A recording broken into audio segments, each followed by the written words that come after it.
we ask that everyone please stand and remove their hats as Bishop Dwenger Sr., Ali Strzelecki, leads us in the national anthem. Oh, say, can you see by the dawn's early light what so proudly we hailed at the twilight's last gleaming, whose broad stripes and bright stars through the perilous fight o'er the ramparts we watched were so gallantly streaming, and the rocket's red glare, the bombs bursting in air, gave proof through the night that our flag was still there. Oh, say does that star-spangled banner yet wave o'er the land of the free and the home of the brave? Their first state title ever in volleyball.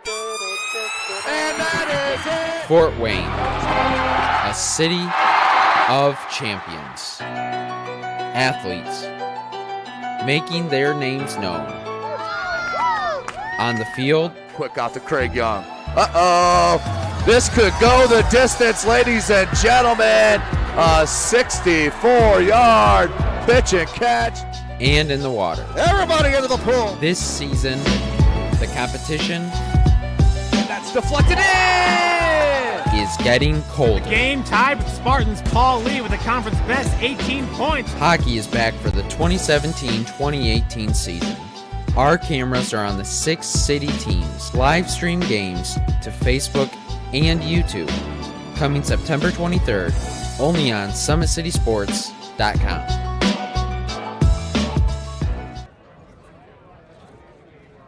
Ladies and gentlemen, welcome to Summit City Sports coverage of IHSAA Football Sectional 20 tonight at Bishop John Darcy Stadium on the campus of the University of St. Francis. It's a gorgeous evening here on the southwest side of Fort Wayne.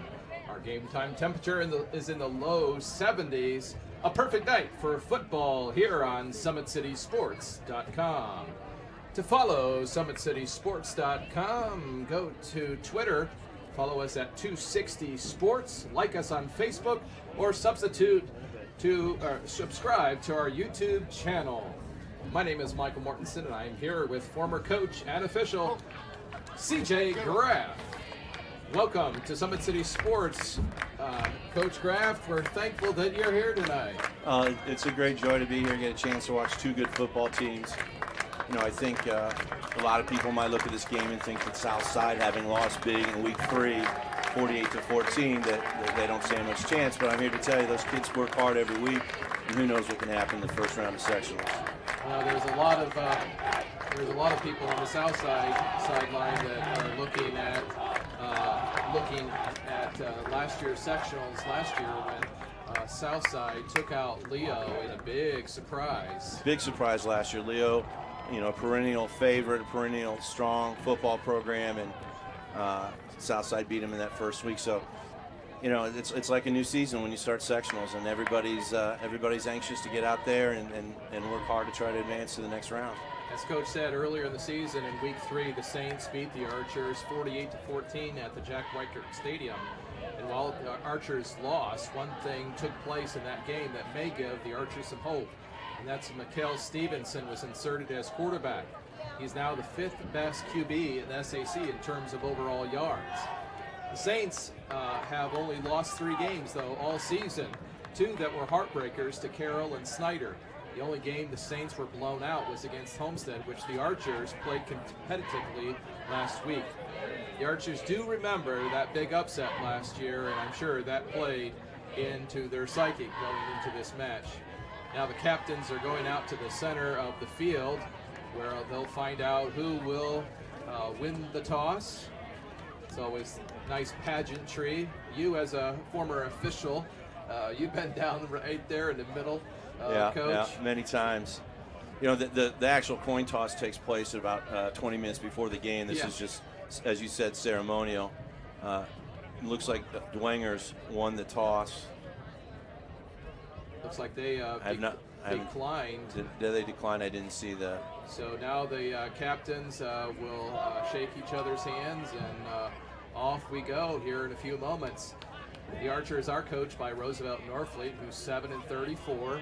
And while the overall record is not good, the Archers have been generating more offense with the addition of Mikhail Stevenson at quarterback in week 3. So in many ways, this is a new team because DeMarquay Perkins is also playing for the Archers, and he wasn't on that roster earlier in the season.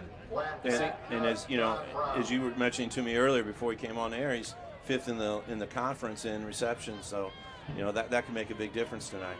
Of course, Dwenger, they're coached by the legendary coach Schwarzkopf, who also serves as an assistant principal and assistant dean at Dwenger.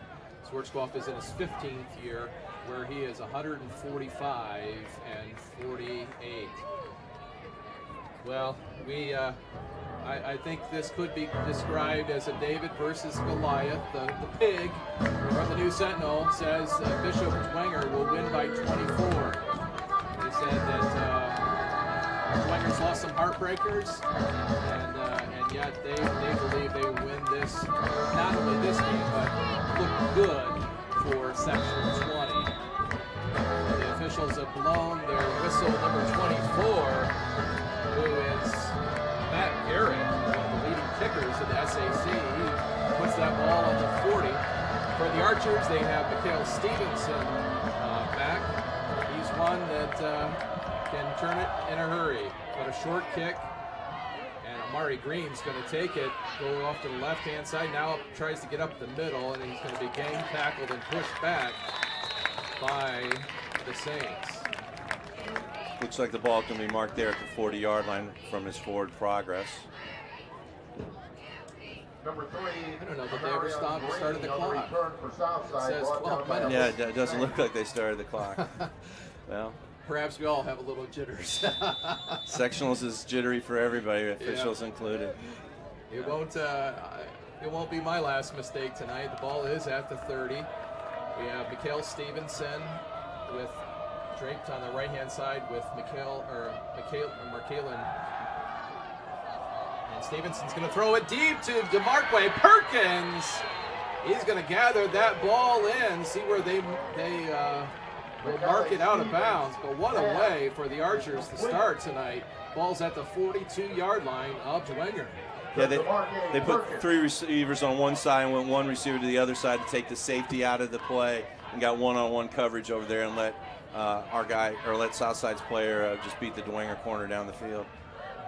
Now play action pass over the middle. Amarin Green picks up another first down for the Archers. So the Archers come out swinging with 2 deep balls. Amarin Green there is now at the perhaps the 17, looks like 18-yard line. Will be first down and 10 at the 17. We have 2 receivers left. Now this handoff. First one for Markaelen Harrison heading toward the end zone, but his nice open field tackle by Steele. There is some yellow laundry on the carpet. It looks like there's going to be a block in the back right there at the point of attack on the outside. Receiver for Southside blocked the Dwenger defender in the back. That's one thing the Archers cannot afford, and that's penalties. And if this is called against them, that ball is going to come back.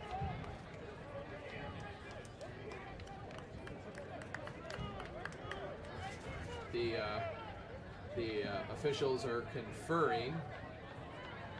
Again, that was an excellent open field tackle by number 21, Tommy Steele.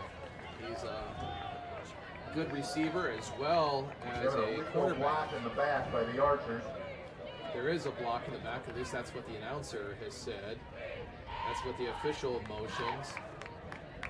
I believe he has 2 fingers up, so they're going to march the Archers back. I was surprised at the open field that Mark Halen had there on the right-hand side. 11 for the Archers. Well, they'll bring up 2nd and 11. Stevenson back in the shotgun. 3 receivers again to the left. This time he's going to keep the ball, go right up the middle. Now he's going to pitch it out to Markalen Harrison. And Markalen's going to get that ball down to about the 3-yard line. Great decision making there by McHale, taking the ball right at that defensive end, making him commit, and then when he did, pitching it out to McClellan. Nice game there. Again, it's nice to see that the Archers, they've really opened this up, because as we talked before the game, this was going to be a game of Southside's offense versus Dwenger's defense. I think Dwenger early in the season was ranked number 2 in overall defense in the SAC. Looks like the officials have called out the chain gang, who are going to check to see if Markalen Harrison got the first down. I think he's going to be a little short. Certainly. Well, that's close. Wow. Don't know.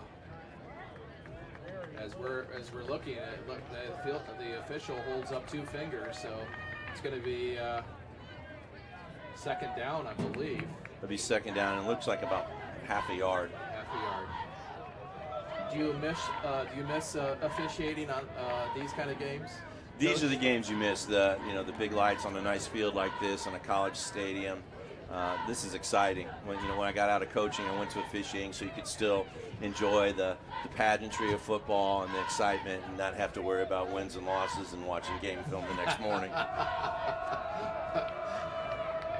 And I know you played football as well. You don't have to worry about the bumps and bruises. No, you get those anyway. Of course, you might also be sore going up and down those sidelines, trying to keep up with some of these speedsters today. Oh, nice keeper, and it looks like they're going to mark him down, maybe at the 6-inch line or the 1-foot line. He did get the first down, so they got 1st and goal at the 1-yard line. So good opportunity to punch one in early. Again, Mikkel Stevenson really didn't play much football before this season, and the 4th game, and here he is. He's just going to plow through. Touchdown for the Archers.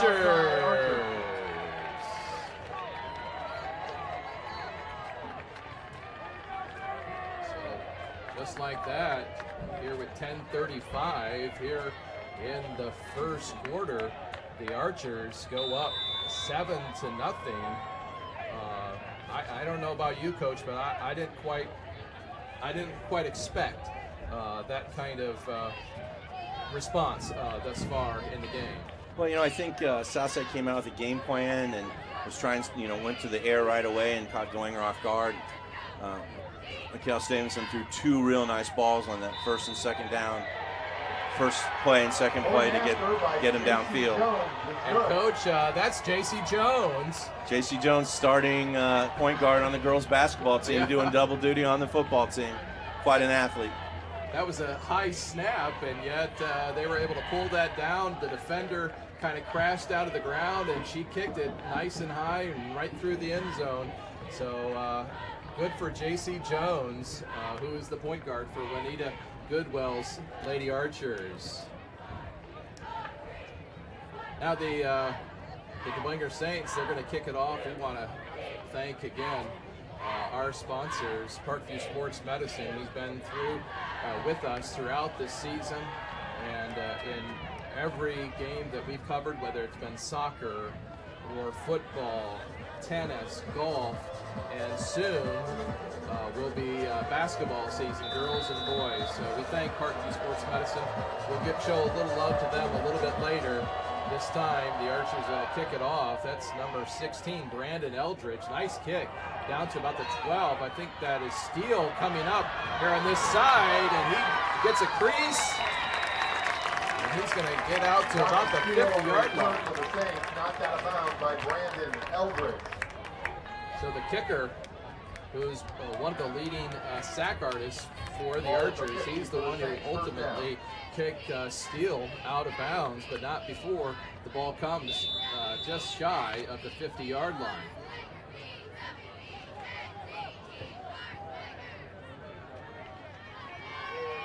Here we have Patrick O'Keefe. He hands it off right up the middle to number 41. Ellinger on the carry for the Saints. Hayden Ellinger. Alford. Nice stop by Alford. Just picks up one on the play. Pick up about 10-10 2. on the clock. 2nd and 8 Saints. I believe it was in the Southside game earlier on September 1st that the senior quarterback, Eddie Morris, was hurt in that game. And Patrick O'Keefe has taken over and has led. Now he's going to go in off the keeper off the left-hand side, but he's going to be tackled from the backside by number 14, the leading tackler, Keyshawn Bass for the Archers. Brought down by Omar Jackson. Actually, the official says that was Omar Jackson, so we'll give him a credit for that tackle as well. So it's 3rd down, 9 to go, ball at the 49, 9:28 with clock ticking down, and 3 receivers to the far side and 2 to the near side with empty backfield. Looking over the middle, just tipped at the last moment by Markalen Harrison, and that's going to bring up 4th down. Yeah, if he doesn't tip that ball right there, there's no one behind the Dwenger receiver. He would have gone in for 6 points. He sure would have. He sure would have. So that was a nice stand by Southside, scoring and then stopping them on 3 and out and going to get the ball right back. So here deep for the Archers, I believe that's Markalen Harrison. And also number 34, Daniel Olds. A lot of teams have kicked away from these players because of their ability to break it. The ball's going to take a Dwenger bounce, Ball is down at the and it's going to be taken down to about the 9-yard line, where the 14-yard line, where the Archers are not going to have as good a field position as they did in that first drive. Let's see if they stay with the pass or if they get back to the running game a little bit. You've been in games like this, Coach, before. What do you tell your players? I mean, you got nothing to lose, or what do you tell your players if you tell them it's a brand new season? You tell them you can surprise the world by winning a game like this tonight. No one expects you to win, and like you said, nothing to lose, and lay it all out there on the line. Kel Stevenson's going to hand it off. No, he's going to keep it there on the left-hand side. He's going to pick up about 5 or 6 on the play. That's what we call a little zone read, where he reads the backside end, sees it to see if he crashes down on the handoff. He pulled it, and so the end crashed down, so he had some room out to the left side. So 2nd down and 5. Stevenson last week with those hand claps, he would pull the line across and got some penalties out of that. But Dwenger's disciplined. Now pitch out to Markalen Harrison, looking for some room. He's going to be gobbled up by number 83, A.J. Brady, a senior defensive end, 6'3", 185 pounds. Dwenger ran to the ball real well on that one. They read the pitch right away. Stevenson maybe could have forced it a little bit more and made the defensive end commit to him before he pitched it. Maybe gotten one of the defenders out of the way, but Dwenger ran to the ball really well on that one. 2 receivers left and right. Mikhail Stevenson in behind Stevenson. These two both have played on the Southside basketball team. Everett Merritt goes into motion, and there's 3 seconds on the play clock. He does get it away, and he's going to be pressured, and he's just going to have to eat it. Harrison brought down by Isaac Bloom. As Isaac Bloom, who's the leading sack artist, actually the 3rd leading sack artist in the SAC, is going to take him down, and big loss in the play. Water cutter back for the so Saints. now it's going to be 4th down, and the Archers are going to have to punt it away. It'll be interesting to see who's back there this week. It's been kind of punt by committee. Is that number 14, Coach? I think it is, yeah. That's Keyshawn Bass. No way! Wow. That's a gamble. They ran a fake there, snapped to the punter, and the punter threw the little short pass out into the flat, and Dwenger was waiting for it. Tackle him right at the catch. Southside turns the ball over deep in their own territory. That could be a game changer just in terms of momentum.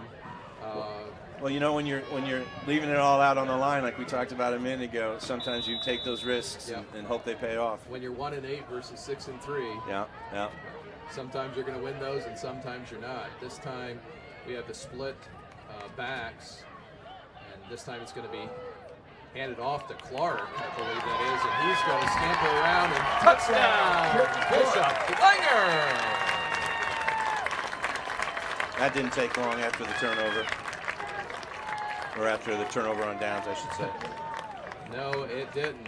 And Chip Clark Michael Garrett into just took that ball in and really there wasn't anyone that really even touched him. Now Michael Garrett, the junior kicker, he's going to put it through the uprights, and just like that, it's now 7-7. We're going to go to a commercial break here and give thanks to those that pay our bills at Summit City Sports. Again, we thank you for joining us tonight here on SummitCitySports.com.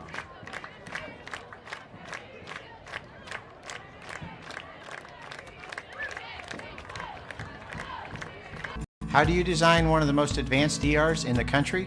At Parkview, we did it by focusing all our attention on you, the patient, by involving doctors and nurses in the design process, by creating quieter, more private spaces, and by leading the region in heart, stroke, and trauma care.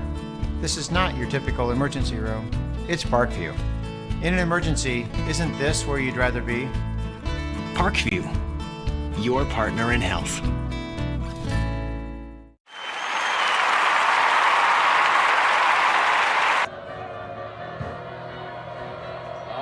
Back to live action, and the Archers, after giving up that touchdown, looks like there was a whistle blown. What did you see, Coach? Well, the returner for Southside is up back about the 20-yard line, seeing for a fair catch, and then he muffed it, and at that point it's a live ball, so Dwenger came in hard trying to get it, but Southside player was able to recover it. Archer's ball at the 22-yard line. So the ball's going to be put at the 22-yard line, which is actually better than where they were in the last possession when they went 3 and out and then had the fake punt that led to the Dwenger score. See how the Archers respond to that last set of downs where they gave up that easy score. Now 2 receivers left and right. Markalen Harrison in the backfield. Play action pass. The officials are going to blow the whistles and confirm. I do see a flag on the far side. On the far side. So we either have an offside or a false start. False start. False start on the Archers. Illegal procedure on the Archers. Illegal procedure. I will take it from you, Coach, if that is a false start. Legal procedure is a terminology they used to use years ago. It's not even in the rule book anymore. And yet it's something you hear in a lot of announcers. And, you know, we have another flag here. Boy, having a whistle fest and laundry fest as well. That's a sideline warning on Dwenger. Sideline warning on Dwenger. There's no penalty involved in that. We're just telling the coaches and the players to get back and give the referees opportunity to move. I think there was a game last week or the week before. Actually, it was 2 weeks ago when Southside played Lures. That got called on both sides, and it was because the players needed to move back. This time, Markalen Harrison's going to go right up in the middle, and And that's where Big Joe Tipman is, the junior, who's just a hoss in the inside. I'd be very surprised if the Archers are going to be able to make much yardage. Well, it's going to be hard to run up inside against Dwenger's front seven, but you've got to give it a try. Otherwise, they're just going to rush hard the passer. So you've got to try to establish some run game, some inside. I'm sure they'll try to get the ball outside on some of those option plays as well. 6:23 left here in the first quarter, and Stevenson turns, looking. He's got to get rid of it. And he's going to get over to Markalen Harrison, and nice open field tackle. He does get back to just a little bit past the original line of scrimmage, taken down by number 30 for Dwenger. That's TJ McGarry. Just a little ad-lib play there, Coach. Yeah, it looks like he just kind of flipped it as he was going down. It's great awareness on his part. Fortunately, someone was there to catch it, and then made a nice run after the catch. Got it to cross the original line of scrimmage. It looks like it's 3rd and about 8 now. Ball at the 24, 5:37 left. Again, I appreciate Coach Graff coming in tonight. Eddie Nolan is with the St. Francis Cougars in St. Louis, Missouri. And now to DeMarque Perkins, and that's going to go to the house, ladies and gentlemen. Touchdown, Southside, DeMarque Perkins. Oh, it's coming back. There's a flag on the field. Wow, that's going to hurt. That hurts. Where'd you see the flag, Coach? The flag's right here at the 21-yard line on the near side. So what does that often mean? It was a hold. It was a hold. The referee just gave this preliminary signal for a hold. I think there's no doubt that Dwenger will take that one. Yeah, I would think so. Yeah. Wow, that was a beautiful play, but obviously it's going to come back with that penalty on that hold.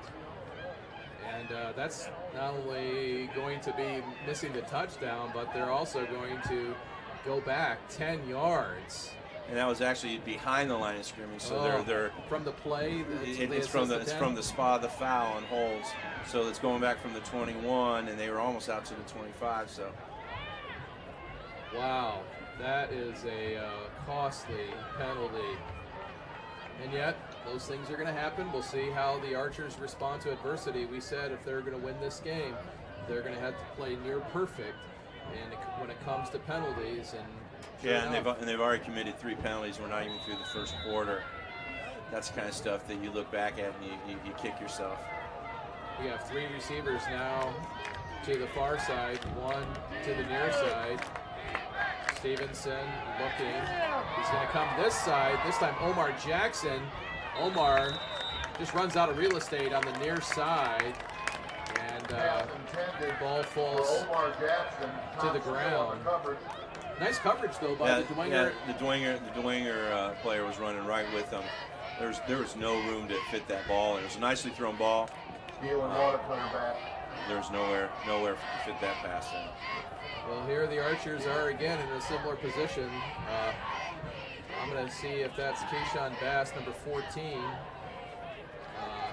If it is, I certainly don't think they're going to go for a pick this time. Left-footed boot kind of goes off the side of his foot and takes a Dwenger bounce. Immediately down by number 10 for the Archers, Greg Humphrey. Actually been something all year. The Archers, when Pedroza, when he either left the team, not on the team, whatever it is, they lost a kicker that was averaging about 35 yards per game. And they haven't found someone yet to be able to get more than about 20 yards. Yeah, the punting game can be huge in tight games like this, in close games, because it becomes a battle of field position, and you're losing that battle if you're constantly not kicking the ball more than 20 or 25 yards. And off to Chip Clark, right at the middle, maybe picked up 2, 4:54 left here in the first quarter. Just getting started. Both teams have 7 points. Archers have been hurt by a penalty that took back a long touchdown. Now we have Receiver split left and right. Pistol formation, I believe, in the backfield. We got two runners there. Chip Clark again off the left-hand side, just streaks around a couple people, picks up the first down and more. Ball gets down to about the 13-yard line. Take that back, that was the I formation, not the pistol formation. It's one of the reasons why I asked Coach to be here, is to help me. I appreciate that. Now we've got two receivers to the left, one to the far side. Watch Steele on the top of your screen. As now it's going to go in the corner, and Omar Jackson just isn't tall enough. We have a touchdown. Dwenger.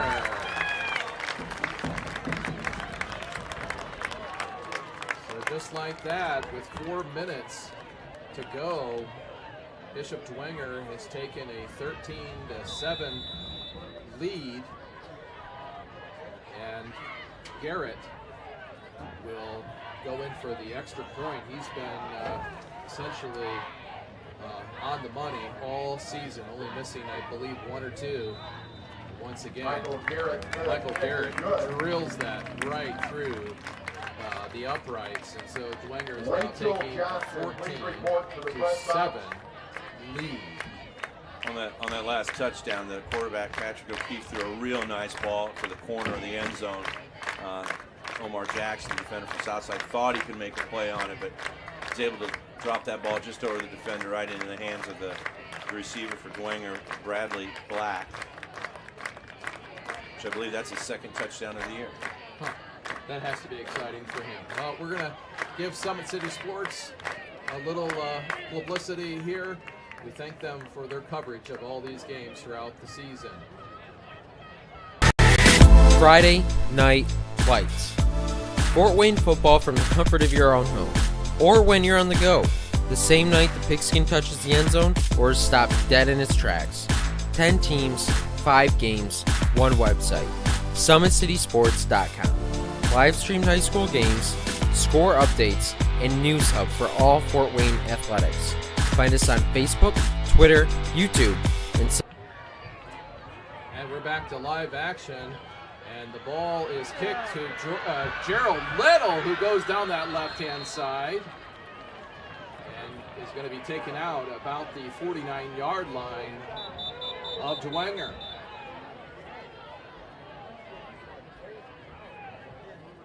Looks like there might be a player down, and wow, they got to him in a hurry. And Dwenger's training staff went over there, so I'm assuming it's a Dwenger player. It is. I saw the blue uniform top and the yellow or gold pants, but just hope that he is doing okay. The coaches are asking their players on both sides to take a knee while the training staff administers to him. We want to thank Parkview Sports Medicine for all they do for our athletes throughout the season on the court, on the hardwood, as well as the football field. So again, we're hoping that the young man is okay.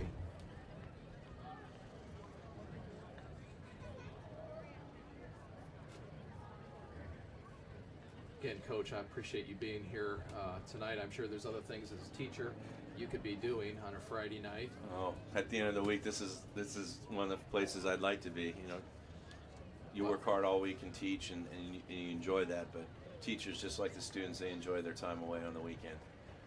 What is it that you miss about coaching? I know you don't miss, some of those hours. You enjoy spending time with your wife, but. What are some of the things that you miss about coaching? Well, I think the thing I miss most is just developing closer bonds with athletes. You know, I'm able to do that in the classroom through teaching, but then when you coach as well, then that's, additional groups of individuals who you might not have in class that you can develop relationships with. And really, most of teaching and coaching is all about building relationships. If you're going to be successful in either endeavor, you've got to build good relationships with the players, with your athletes, or with your students. So I miss that the most, I guess. I don't miss all the practice. I don't miss all the game prep. You know, I did that, been there, done that kind of thing. I enjoy this kind of thing now much more. This is a thrill for me to be able to work with you today. Well, and do something a little different than what I would normally do on a Friday night. Well, I was thrilled when you said that we had talked about this earlier in basketball season, and you had mentioned that you would be willing to serve in this regard, and for that we're grateful. Right now, fans, it's eerily quiet here at the University of St. Francis. We don't know who the player is, but there is a player down, and from Bishop Dwenger on the far side of the field, and in honoring him, we are not doing close-ups, just to allow the training team to minister to his needs.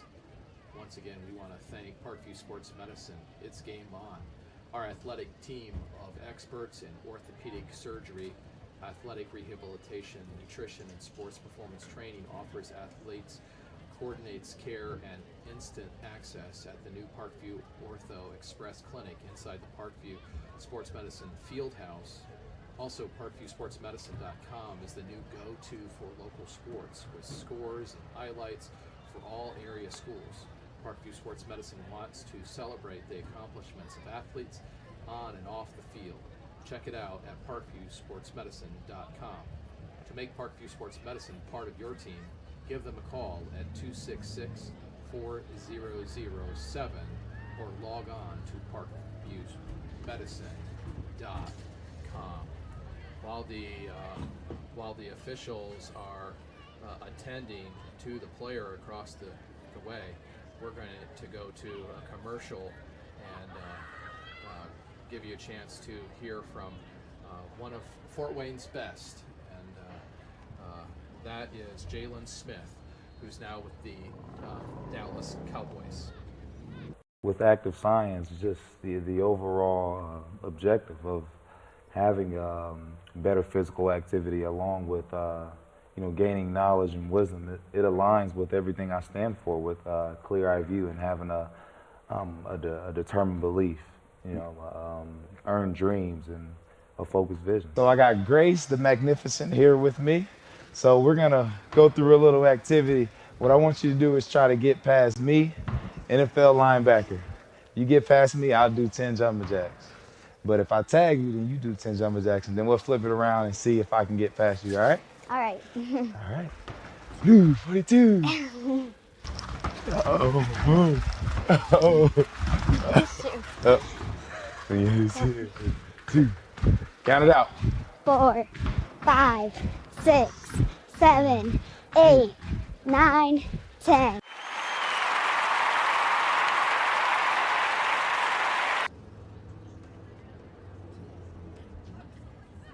How do you design one of the most advanced ERs in the country?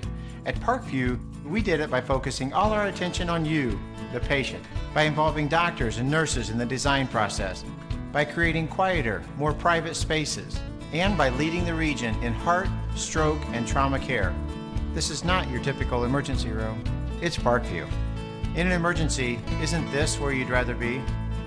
Parkview, your partner in health. Southside has a large number of our students from our IB program accepted into the IU full immersion program, and so obviously us getting them into foreign languages is making them prepared for that. Avec le pays, je suis plus global, et pour cette raison j'aime bien en français. I said that with IB, I feel like a more global-minded person. For that reason, I think IB is really important.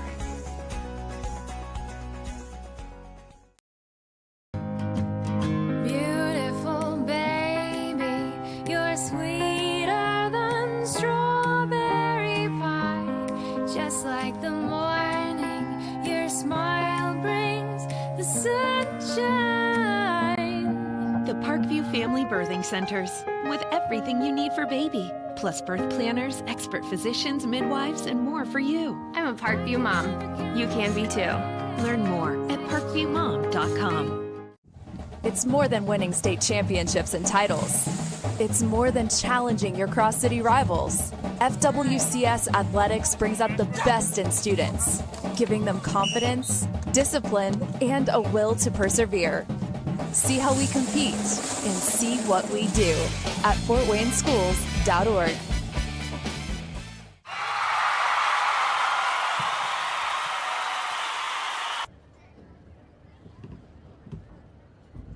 Welcome back to SummitCitySports.com coverage of the Sectional 20 game. It's eerily quiet here at the University of St. Francis where this game is being held. There's a player from Bishop Dwenger that is down, and the officials have been called, the EMTs have been called, and they're across the way. Meanwhile, in a beautiful sight, sorry that it had to be this way, but Dwenger is on this side of the field, obviously praying, and if that is your inclination, we ask that you do that as well for the player that is down. There was a kickoff, and the player is on the sidelines, and it's just very, very quiet here at Dwenger. We appreciate you tuning in, and we just ask that you would pause with us in thinking of this young man that's down across the field. Coach, you were just telling me a few minutes ago that, you know, in this case, as a parent, you've been in the stands when your son was injured. How did you handle that? Well, it's real difficult because you as a father, you don't want to run down there and be the hysterical parent, and you want to let the trainers and the EMTs in this instance do their job. On the other hand, you reach a point where it is your child, and nothing's going to keep you away. In my case, it was a lot easier because it was they were able to take my son off the field. He walked off the field, and it turned out to be a concussion. So nothing nearly so serious as this, but there's a lot of thoughts going through your mind, and the least of which is whether he's going to play. The most important of which is he going to be okay? They, I believe, have called additional help here. We do have Parkview Sports Medicine officials down on the field, as well as local EMTs. Again, it's just an eerily quiet. The only thing we can hear is there's a young person that's running in the stands who obviously has no comprehension of what's happening across the way. We just very somber atmosphere, and we're sorry for this young man. We don't want to give any names or numbers out. It's hard to see anyways across the field because we want that family to have their privacy. So we're going to go back to another ad here, or promotional piece, so you can learn more about what Parkview Sports Medicine does here locally.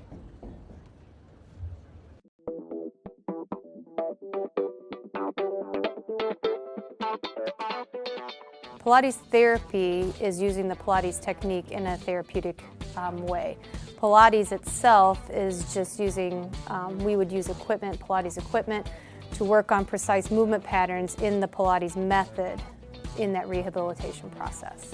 The benefit of doing Pilates with the therapy, the biggest benefit is to work on smaller muscle groups and precise movement patterns that you're going to get with using the Pilates method. In this method, if you just come in with low back pain, or you have some shoulder pain, or you have some other pains that aren't surgically repaired, the Pilates method is very effective in utilizing those smaller muscle groups that are attached from the core into the shoulders or to the hips to strengthen from the inside out. It very much works posture. In this day and age, posture is a huge thing with people, sitting at desks, keeping the head forward. Anybody can benefit from Pilates. Definitely athletes, performers, dancers, gymnasts, but also people, chronic pain, back pain, shoulder pain, teenagers, even women going through pregnancy or postpartum can also benefit from Pilates. Pilates is for everyone, and including men, especially men. Men get tight as they age, decreasing flexibility in the hamstrings, in their spine. Now you have many professional athletes doing Pilates, LeBron James, Jake Arrieta, Antonio Brown, and they're finding the benefits of getting the elongation of the muscles and the strengthening and the balance and the control that helps them during their sport. And we are the only clinic in Fort Wayne that services both physical therapy and Pilates at the same time, that you can get a Pilates-based rehabilitation.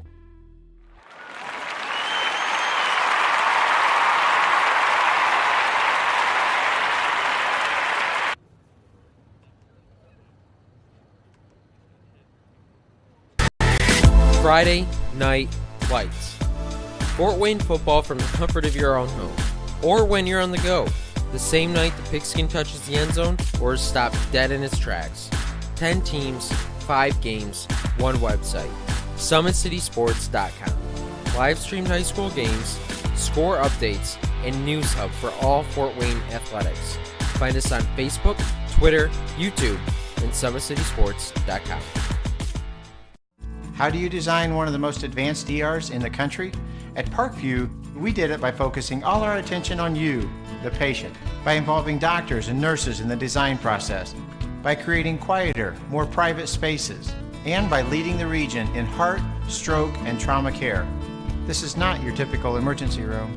It's Parkview. In an emergency, isn't this where you'd rather be? Parkview, your partner in health.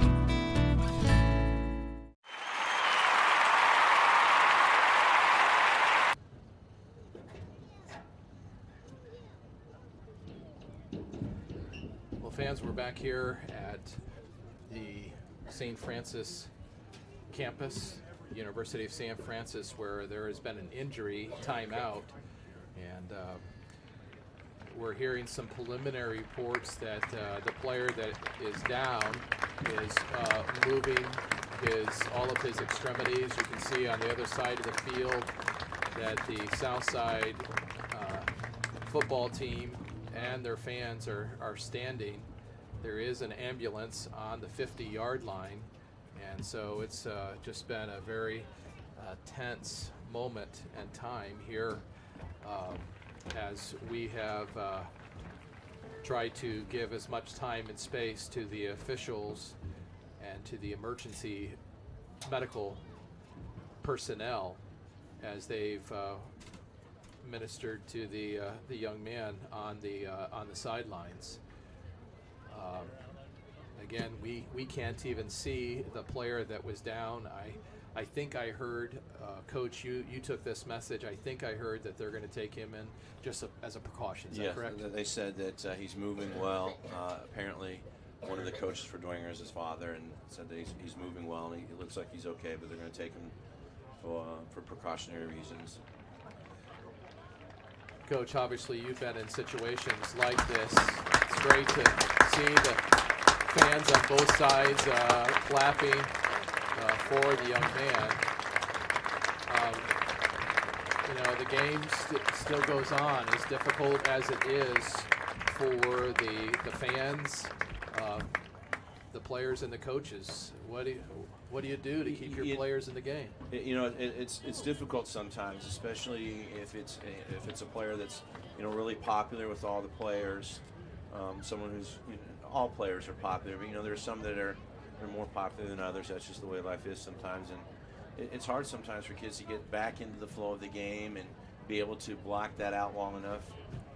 I'm sure what most of these players they're high school athletes, they're varsity high school athletes, and they'll be able to put it aside while they're on the field. The hard thing is when you're on the sideline. If you're on offense and your team's on defense, and now you're on the sideline, now it's going to creep back into your mind a little bit. Coaches have the same battle. They've got to continue to coach. They've got to continue to call plays. They've got to continue to strategize, and it's a difficult situation for everyone involved. We just hope that the player for Dwenger is going to be okay, and that this is just a little bump in the road, and he'll be up and moving around in no time. Both squads are now back out on the field, just doing some warm-ups. the temperatures have cooled now that the sun has gone down, and want to make sure that no injuries, further injuries, take place. I would guess there's probably been about a 10-minute delay here.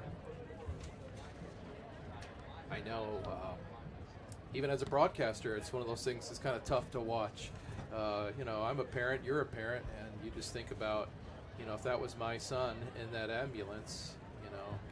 But it sounds like preliminarily that young man's going to be okay, and for that we're very, very grateful. Just a recap on the game, Southside came out on the opening drive, scored 7 points, had some really deep, several deep balls that were caught, and they scored right away. And J.C. Jones scored the extra point, and then Dwenger, they came down. They were unsuccessful with their 4 downs and gave it back to the Archers, and the Archers ended up on 4th down with their kicker, their punter, in the end zone, decided to go for a fake punt, and it was unsuccessful. And Dwenger came back. I believe that was Chip Clark. Chip Clark, first play after the turnover on the fake punt, took it in from about 12 yards out. And then Dwenger came back again, and they scored if there's a Rachel Johnston at scored the game, again on a touchdown that who was that again, Coach? I think you wrote that down. Yeah, Bradley Black caught about a 12-yard touchdown pass from Patrick O'Keefe. 2nd down, I believe it was. And nice pass, little corner route to the corner of the end zone, right over the outstretched hands of the Southside defender, Omar Jackson. Again, the ambulance is driving off the field here at Bishop Darcy Stadium, and taking the young man in as a precautionary measure. And then the Archers had just received the kickoff. Gerald Little had taken a ball that was maybe kicked to about the 30-yard line, went streaking up the left-hand side, and 48. The ball is placed at the 48-yard line of the Archers. I think although Southside's down 14-7 at this point, they can kind of hang their hat on the fact that both touchdowns they've given up have been short fields, and Dwenger has not had to go very far in either instance. So their defense, you know, hasn't given up a long drive. So that's something that you can build on, and hopefully force Dwenger into a longer field and maybe keep him out of the end zone. Of course, this has probably happened to you, Coach, where the player was hurt on your team. And how did you get them in terms of focus? Well, it seems cliche to say something like, we want to continue to play. This is what the injured player would want us to do. And, let's do this for him. But, it comes down to that in a certain way. You have to carry on and try to block it out as much as you can.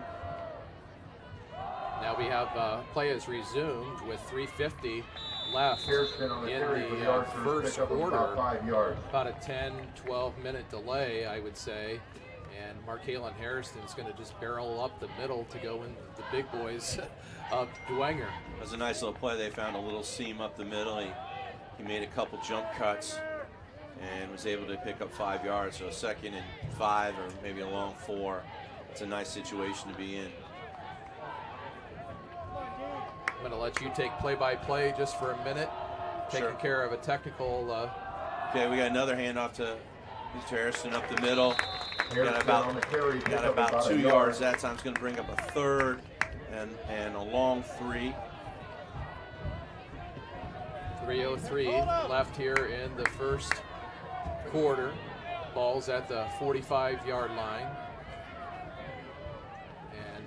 This is a really nice situation. 3rd and 3, you can pass the ball, you can run play action, try to hit a long pass, you can throw a short pass and let the receiver pick up the 3 yards. You have a lot of options when it's 3rd and 3. And with the punting issues the Archers have had, this might be 2-down territory as well. You're on their side of the 50. Oh, wow. Dwenger did a great job there of stringing out that play. TJ McGarry coming up and making the tackle at about the 49 of Dwenger. So now they're about fourth and about 7. So a lot different, and so I think that means the Archers are going to send out their punting unit, and back for the Archers to punt. I can't see his number. There is 2 minutes left here in the quarter, and it's a nice kickoff, and there's a fair catch called by the Dwenger up man. I believe that punter was number 18, Burt Ford. I think he's kicked for them in the season. He's also been a receiver. Alex Watercutter had the fair catch there, and the ball is going to be placed at the 27-yard line, where Dwenger will take first and 10 with 1:51 here in the first quarter. So now they can put Dwenger in a long field situation and see if Southside defense can hold up and force him to march a long way. Run up the middle, picks up maybe 4 or 5. That's Chip Clark, the leading rusher for Dwenger. Chip Clark leads the team in rushing with 437 yards on the season on 88 carries. He's averaged about 4.6 yards. Excuse me, that's Markalen Harris. He averaged about 5 yards per carry. So now trip receivers to the right, one here to the near side, single back, and I think Clark, or no, that was number 21, Steele. He gets the ball from his QB, and he's taken down in a hurry by number 14, Keyshawn Bass, the leading tackler for the Archers. Yeah, I think Dwenger missed a block on that because the Southside player was waiting. Keyshawn was waiting right there for him. When he got the ball, he came in motion. They did a little jet sweep action, and the defender was waiting for him. No one there blocking. Time ticking down here in the first quarter. It says 42 on the clock. 3 receivers to the far side. We have a new quarterback in the game as well. That's number 12, Eddie Morris.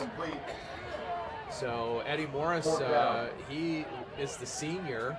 He was the quarterback that started the year for the Saints, and yet he was injured in the Southside game. So that's good news to see that young man back in play after sustaining the injury earlier in the year. Threw a nice ball out there to the flat. His receiver had it right in his hands, couldn't hold on to it. It would have been enough for a first down. Number 89 for Dwenger has an angled kick. Oh, and takes, that is what you call a Dwenger bounce. It was headed to go out of bounds around the 30-yard line, and the ball just shanked to the right, and it's going to be put down at the 13-yard line. That was a very nice punt.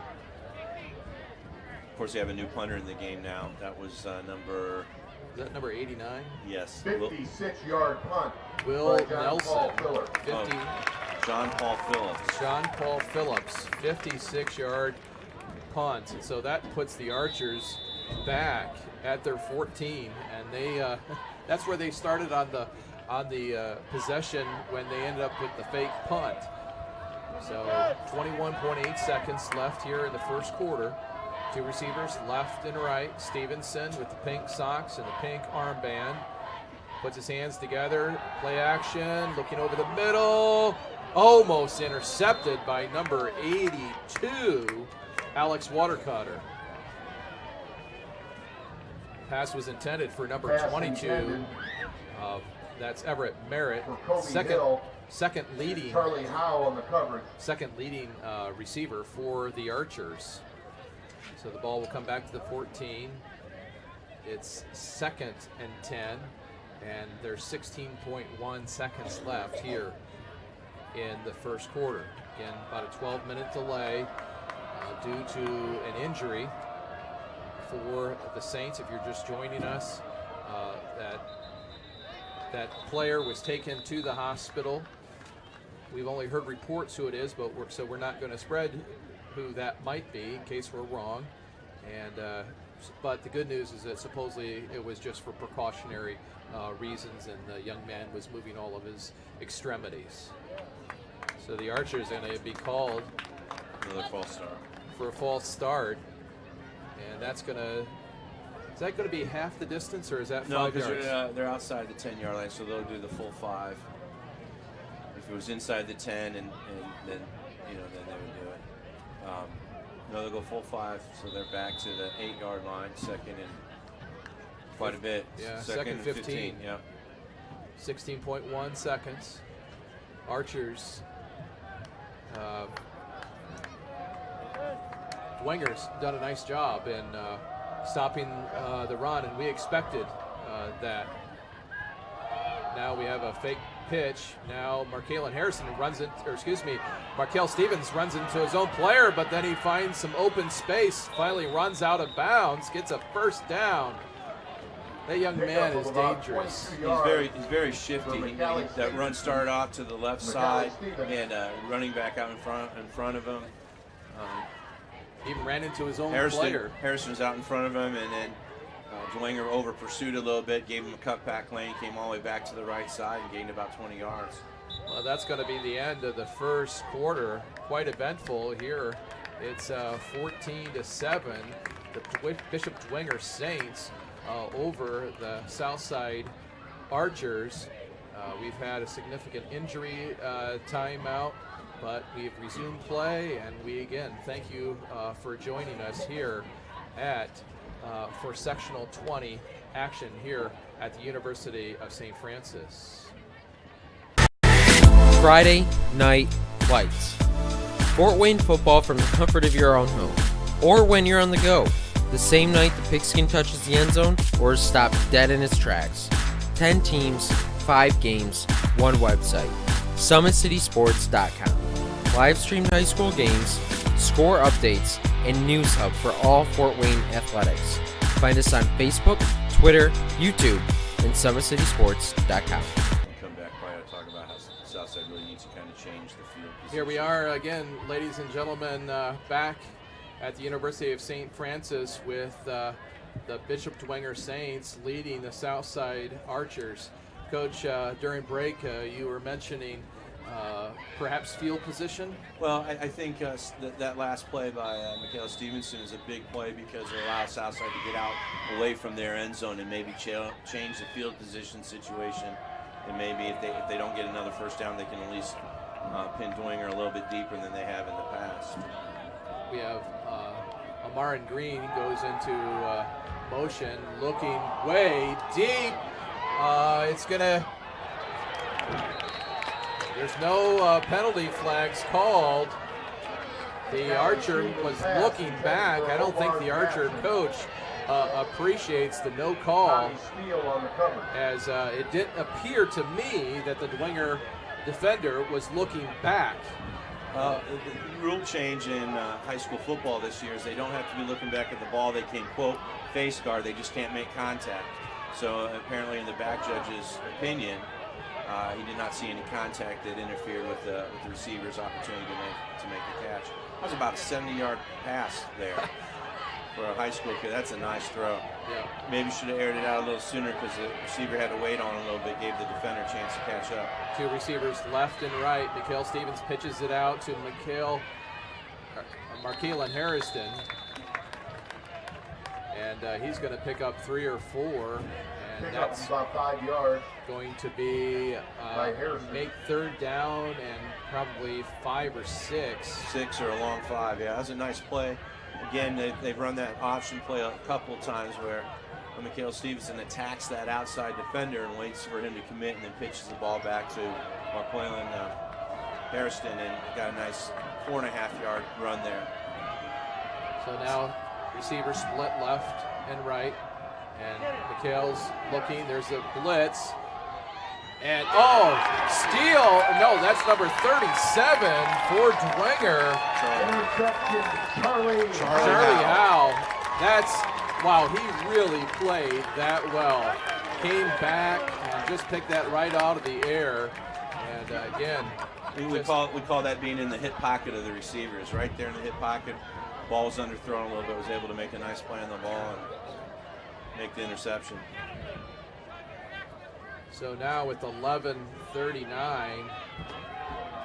the Dwenger Saints are going to have the ball at the 40-yard line. 14-7 over the Archers. Archers look like they're going to blitz, and yet they're going to hand it off. And yet the Archers did a nice gang tackle there on the left-hand side, and so the running back only received maybe 1 yard. Southside's doing a real good job on the run when they've been able to keep Dwenger on a long field. They've been able to stop them pretty well. The only 2 scores again were short field, 10 or 12 yards out. So now it's 2nd and 9, 11-11. And we have 1 receiver to the left and 1 to the right. Double backs. Chip Clark is back there along with number 41, Hayden Ellinger. I noticed that number 10, Patrick O'Keefe, is back into the game for Dwenger after that 1 play by Eddie Morris. Earlier in the season, Eddie Morris was injured, and tonight, I believe, is his first action since that time. There is a flag that's flown here on the near side. I think we're going to get an illegal substitution penalty here. The player wasn't off the field for Dwenger, so the side judge is pulled out. No, it's a sideline warning. It's a sideline warning. That's the 2nd one, so that'll be the 5-yard penalty. Field, the fans here on the near side from Dwenger, they don't like that, and yet it is what it is, and so it's going to be 3rd down, and instead of 4, it's going to be 3rd down and almost 10, but I think they'll say 9. So here we have Patrick O'Keefe in an empty backfield, 3 receivers to the right, 2 to the left. Nice ball and nice catch by Steele. I remember earlier this season, Coach, Tommy Steele, he just lit up the Archers, and looks like a quality young man that is a good safe receiver for Patrick O'Keefe, the sophomore. Fantastic receiver, very quick, runs good routes. Quarterback did a nice job of getting the ball there as he came out of his break. Nicely executed play. Now Effingham's going to go over the left-hand side. There's a flag thrown by the official. Ellinger on the carry back to the line of scrimmage. We have when the white hat throws the official, that often means holding. Yeah. And we see that is going to be the play, and so that will be a 10-yard penalty if the Archers accept it. It's an interesting decision here because you could have 2nd and 10, or you can go 1st and 20. Since they're on your half of the field, you're probably going to take them back and make it go 2nd and 20. It is going to be. I saw. It looked like he said. Looks like it's going to be 2nd and 10 or 2nd and 20. Should be 1st and 20. I just saw him have 2 hands. I think I saw the same thing. I'm a bit confused by that. So Keith now looking, threw it through the Archers' outstretched arm, the defensive end that was coming up right in his face. It was intended for Steele, and it just off target. So again, I think it's going to be, the scoreboard says it's going to be 2nd and 20. And that's what the chain gang says as well. So I think it's 2nd and 20. Ball's at the 44-yard line. 3 receivers here to the near, 1 to the far side. Chip Clark next to Patrick O'Keefe. He looks deep. Steele is wide open. Touchdown, Dwenger! Wow. He didn't have anyone within 10 to 20 yards of him. Must have been some kind of broken coverage on that, because my word. He was wide open, but again, just a great catch by Dwenger, and they're going to go up 20-7. There is a new kicker out for this extra point try, number 19 for Dwenger's holding. And boy, right through the middle, number 89. That's that. It says Will Nelson, but I don't think that's his name. I think it's another name. So with that, Bishop Dwenger has 21. Southside has 7. On that last pass play, they put trips out to the wide side of the field. Steele was in the middle, and they just confused South's zone coverage and crossed a couple receivers, and he ran uncovered down the middle. Dwenger's kind of giving Southside a little piece of their own medicine. On the season, Dwenger has run far more than Southside in terms of overall yardage, and yet they've brought out the O'Keefe's cannon. I mean, for a sophomore, wow, that kid perhaps has a future with Dwenger and their heritage and history. Ball's placed at the 40. Again, we've got a new kicker for the Saints, number 89. Again, we see Will Nelson, but I don't believe that is correct. This time it's kicked to Markalen Hairston, comes right up the middle, has some blocks, gets out to about the 33-yard line. That was a nice return. So many times high school kids want to try to break it to the sideline and get that big long play up the sideline because that's what they see on Saturdays and Sundays, but the blocking is almost always designed to hit that hole hard up the middle. And that's what Markalen did that time and had a nice return out to the 33-yard line. So with 9:19, the Archers still have plenty of time. They have DeMarque Perkins here on the the near side. He's the one that caught the touchdown earlier, but it was brought back due to penalty. Play action pass, and Stevenson is going to pick up maybe 5, get to about the 43-yard line. It's that zone read play again where they're reading that backside end to see if he crashes down on the handoff fake. And Mikhail kept the ball and got a nice 5-yard run. Mikhail Stevens is going to call, or is going to, he did this last week against Homestead. He claps those hands and barks a little bit louder, and he draws the lineman off sides. So that should give close to a first down for the Archers with 8:49 remaining here in the first half, with the Bishop Dwenger Saints leading 21-7. First down, Archers. It is going to give a first down to the Archers. So 1st and 10. 2 receivers here to the near side. Markway Perkins, and I believe that's Amarin Green. And on the other side, you have Everett Merritt going deep again, and it's going to be intercepted again. This time, I believe number 84 went up high for it, Bradley Black. So that's a great night for receiver. He catches a touchdown, and then he also gets a interception.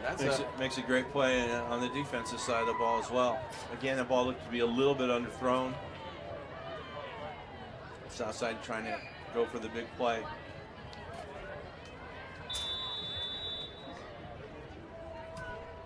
So now Dwenger has the ball at the 25-yard line. We have 2 receivers to the left, triplet here to the right, and quarterback keeper. This time we have number 12, Eddie Morris, is back into the game.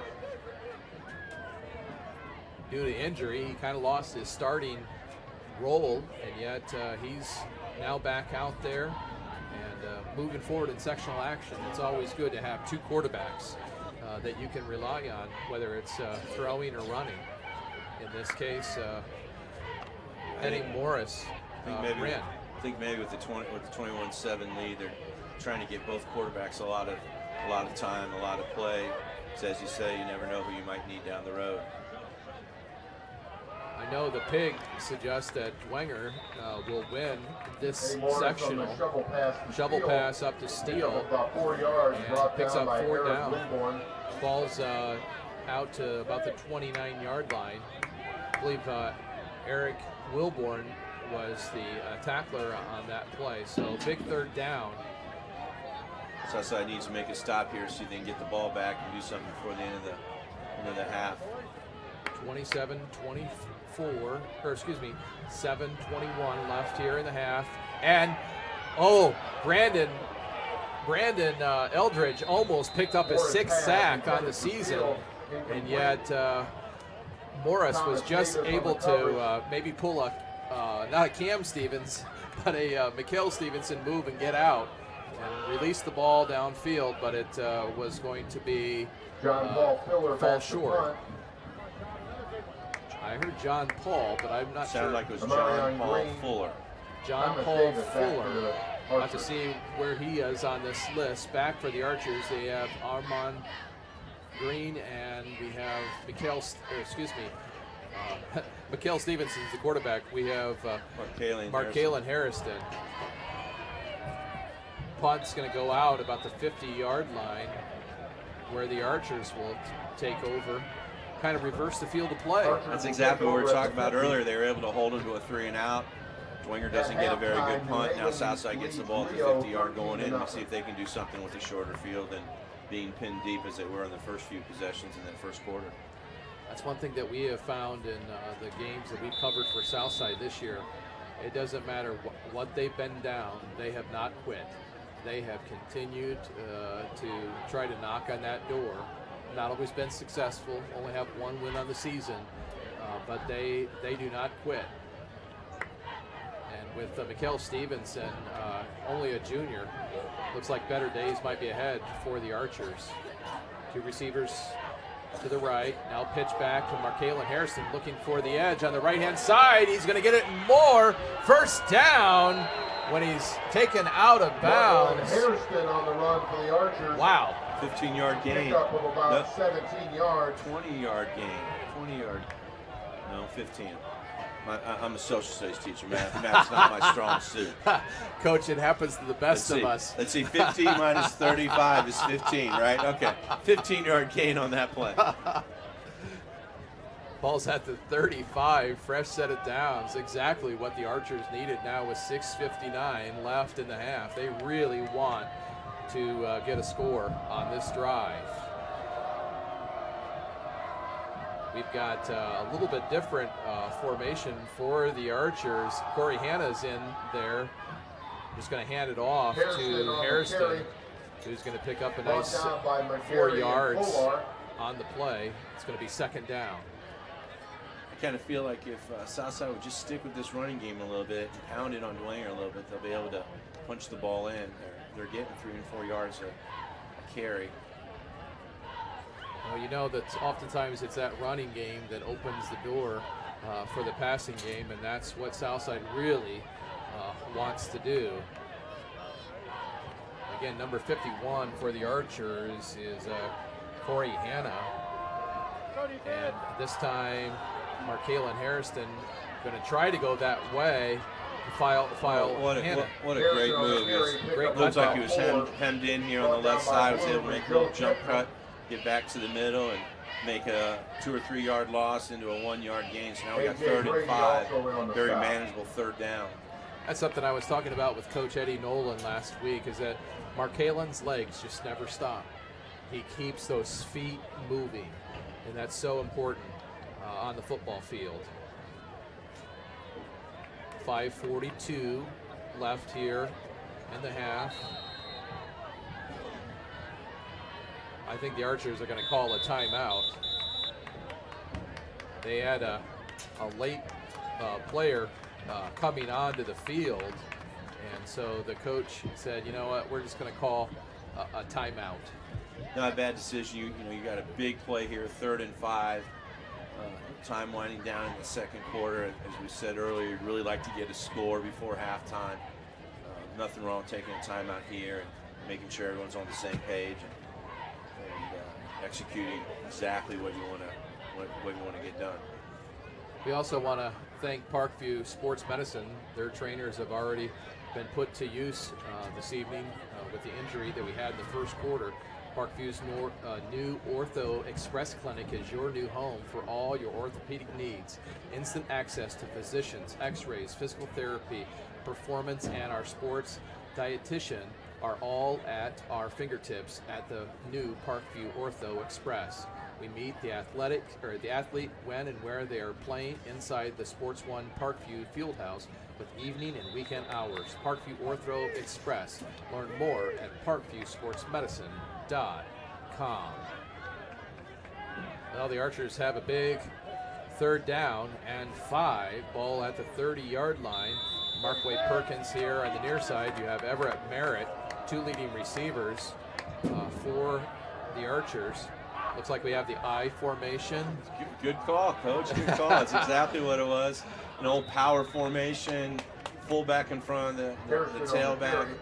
Up over a couple yards. I'm guessing they're going to go for it here. They got about 4th and 3, a long 3. One of the things I've often questioned, Coach, and maybe you can answer this, what's the difference between 4th and a long 3 and 4th and a short 3? Short 3 is when it's inside of 3 yards, like maybe 2.5 yards, and 4th and a long 3 is like 3.5 yards, and you get that sometimes because the ball's not always right on the yard line; it's in between. Well, it's going to get longer because the Archers were just called for a penalty. Or no, I'm sorry, they were not called for a penalty. They were called for a sideline. Sideline warning. Sideline warning. So that'll be their first. Next one will result in a 5-yard penalty for them as well. Dwenger's already had 2 of those, which did result. So now big play for the Archers. 4th and 3. 2 receivers to the far side. They're going to hand it off to Markalen Harris. Then will he make it? Oh, no. I think it's a little short. It is short. The ball's going to be placed at the 28.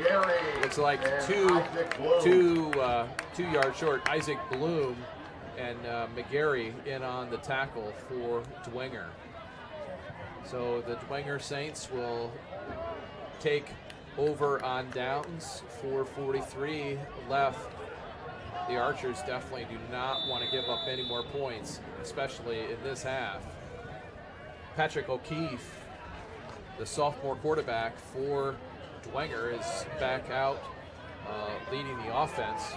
Got 1 receiver to the far side and 2 running backs, one of which is Chip Clark, and he's going to take that ball and get maybe 5 or 6 on the play. They went with a run formation there with double tight end, just the 1 flanker out there, and then the extra running back, 2 running backs in the backfield as an extra blocker.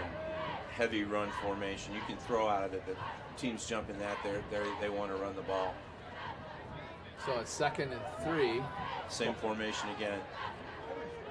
You anticipate we'll see a similar play, Coach? I would think so. Kind of a lead play with, Chip Clark getting the ball. Just went the other way. And, the ball is, it looked like it was perhaps fumbled. Or it was maybe pitched back. There was a penalty, there was a fumble, and Hayden Ellinger was able to pick that ball up and still pick up a 1st down. And the ball's resting at the 45-yard line with 3:50 left here to play in the first half. Yeah, that formation, it's like that I formation that they were in earlier, only they're in a shotgun, and the 1 running back acts like the fullback for the other back. The Archers are in on the tackle. That's number 52, taking down Chip Clark. 52 for the Archers is Taj Alford. He's the 3rd leading tackler for the Southside Archers. 3:20. It looks to me as if this is the kind of speed and tempo that Dwenger would want to play. Just methodically, just go down. Yeah, especially at the end of the field. quarter, they have a lead. They want to go down and score, but they don't want to leave any time on the clock. And they feel pretty confident they can just march it down running the ball. This is actually handed off to Tommy Steele. There is a flag in the backfield, so probably be a hold. That would be my guess. Yeah, hold. Holding on the Saints. So, based on where, I'm not sure where he's going to put that flag if the penalty was right at the flag. So if it's from the flag, then they're going to go back 10 from there, and they're going to lose 9 yards from the original line of scrimmage, or from the original line of scrimmage, and 14 yards from the last line of scrimmage. So it'll be probably second and about 14 or 15. Yeah. With 2:55 left here in the half. Dwenger already leading the Archers 21-7. Again, just a beautiful facility here and a beautiful night here at University of St. Francis. This is actually a home game for Dwenger. Their home field that they share with Concordia is being used by Concordia versus Garrett. So the run gets the ball back to about the 43-yard line. 3rd and 12 yards. They're going to call a timeout here and figure out what they want to do. It's a long yardage to try to pick up. I think we're going to again thank Summit City Sports for bringing this contest to you. This is something that Jeff Mahoney and his team do every week, and we want to give you a highlight of just some of the things that they cover here on a weekly basis on SummitCitySports.com. Their first state title ever in volleyball. And that is it! Fort Wayne, a city of champions. Athletes making their names known. On the field, quick out to Craig Young. Uh-oh! This could go the distance, ladies and gentlemen. A 64-yard pitch and catch. And in the water. And we're back to live action here with 2:20 left in the half.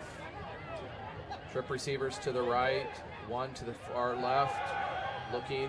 Steele. Oh, Omar Jackson.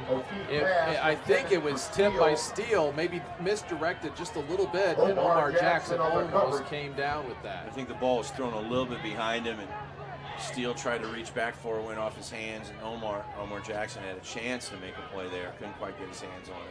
Omar has been a tremendous defender for the Archers, and the Saints are going to have to punt it away with 2 minutes and 16 seconds here in the half. Shenman really laid into it the last time. This one's nice high kick. It's going to go out of bounds.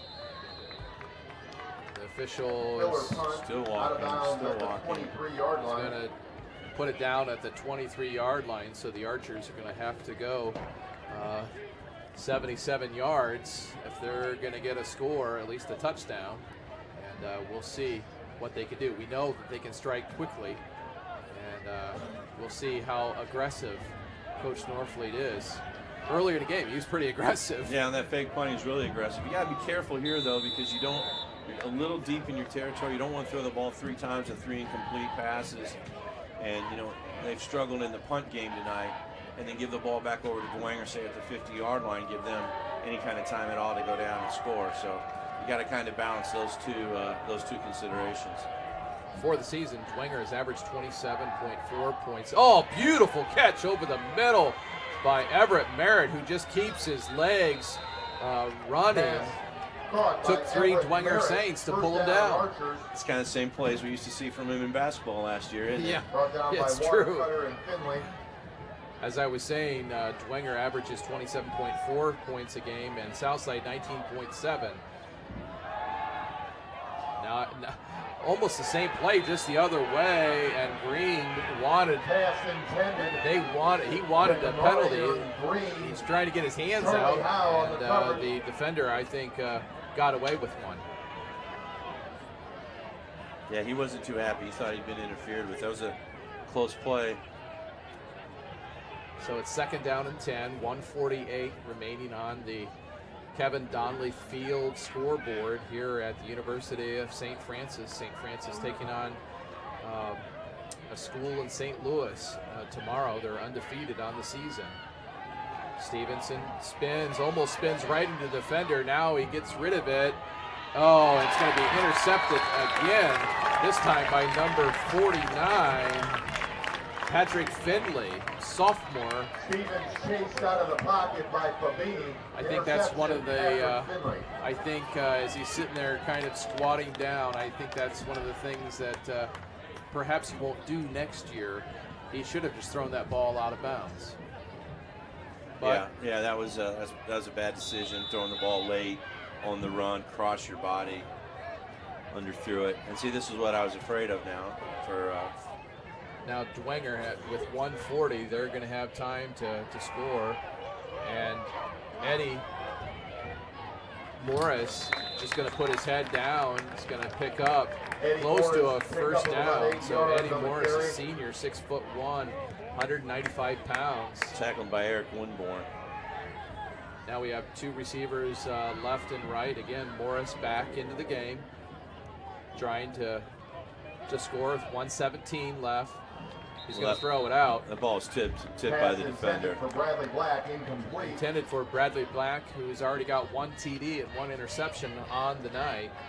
So clock stops with 1:13 left. It's 3rd and 2. My guess is Dwenger is probably going to run on this play. If nothing else, to keep that clock running, not to give the Archers any time. They're going to run the ball probably, but I think I wouldn't be surprised if they get the first down and get a timeout right after. Oh, nice screen to Steele, who picks up first down and more.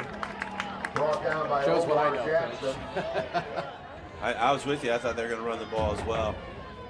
Ball's placed at the 46-yard line. Clock is still ticking. 1:02, 1 minute now. And drops back over the middle. Oh, it's almost as if the receiver didn't know the ball was coming to him. That was number 49, Patrick Finley. It looked like he was kind of shocked that it was coming his way. So now 53.7 seconds on the clock. Plenty of time yet. Empty backfield for Eddie Morris. He's looking down, and Gerald Little gets his left mitt on that and knocks it out of Steele's way. And nice play by the defender. Real nice play. He was a little bit beat, but he was able to recover at the end and get his left hand in there, as you said, and knock the ball away. That might have been a big play. 3rd down and 10, ball at the 46.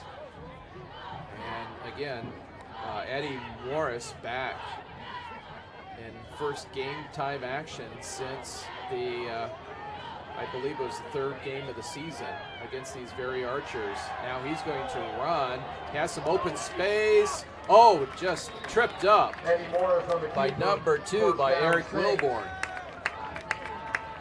He's going to pick up a first down. Boy. Stop the clock long enough for the change to get reset, and then they're going to start it. Looks like Dwenger's going to call a timeout. That's their 2nd of the half, I believe. You're correct. So now we have 42.2 seconds. Dwenger on the run. And this would be a big score if they could get this as either a touchdown or a field goal. On the season, the field goal kicker for Dwenger is I have to look here. I think he's I don't have that. I apologize. Oh, here we go. He is 9 of 10. So got a good leg. We've seen that. So now we have 3 receivers to the far side, 1 to the near side. Once again, Eddie Morris looking over the middle, going deep on the left-hand side. Oh, Beautiful catch by Steele, but they're going to say he was out of bounds. Morris pass complete to Steele. Looked like Gerald Little might be shaking up a little bit on that far side. Yeah, he's trying to backpedal and make a play on that ball and kind of fell awkwardly. I think he's going to be all right. Just maybe he's struggled with some quadricep injuries this year, some quadricep strains. It looks like he might have tweaked that a little bit. I would think that they might go right back at him after that play again. Now this time, pass over in the middle. Morris pass intended for Steele. And Steele was covered by Winborn and wasn't even close to the intended receiver. It looked like, to me, I don't know, Coach, it looked like Morris had some room to run on that play. Yeah, but I think I don't think he wants to get caught in bounds and have to use that last timeout to stop the clock if he can't get a first down. I think he probably thought he couldn't get a first down. They want to save that timeout in case they have to use it to get the field goal team on. So now they have, again, split receivers left and right. Chip Clark in the backfield. Now, Steele, one-handed catch, but out of bounds. Well out of bounds, but fantastic athletic play by Tommy Steele. I just remember Tommy Steele on that first game. He was the magic man out there, and once again shows off that athleticism. Just one hand out there, but out of bounds. So it's 4th down and 10. It looks like they're going to go for it. Yeah, I think they're probably a little bit out of the range for their kicker. This would be like about a 57-yard field goal or 52-yard field goal attempt if they tried it. So now Morris back in shotgun, going deep, looking, and the Archers are going to be called for pass interference. Again, I think that was Omar Jackson that not only did he not look back, but he kind of pushed the receiver down. Yeah, he was riding him pretty good as he went down the field. Good news, it's not like the NFL where that's a spot foul and the ball will be marked at the 1-yard line. They'll go 15 from the previous line of scrimmage, so they'll get the ball at the 20-yard line, 1st and 10. So again, Dwenger keeps this drive alive. Again, you got to give credit to the defender for trying, and yet you can't push the other receiver down. And so with 19.5 seconds here at Kevin Donnelly Stadium, or field that is, it's a Bishop Darcy Stadium. The ball's placed at the 25-yard line, and Dwenger should be 1st and 10. Scoreboard says 4th and 10.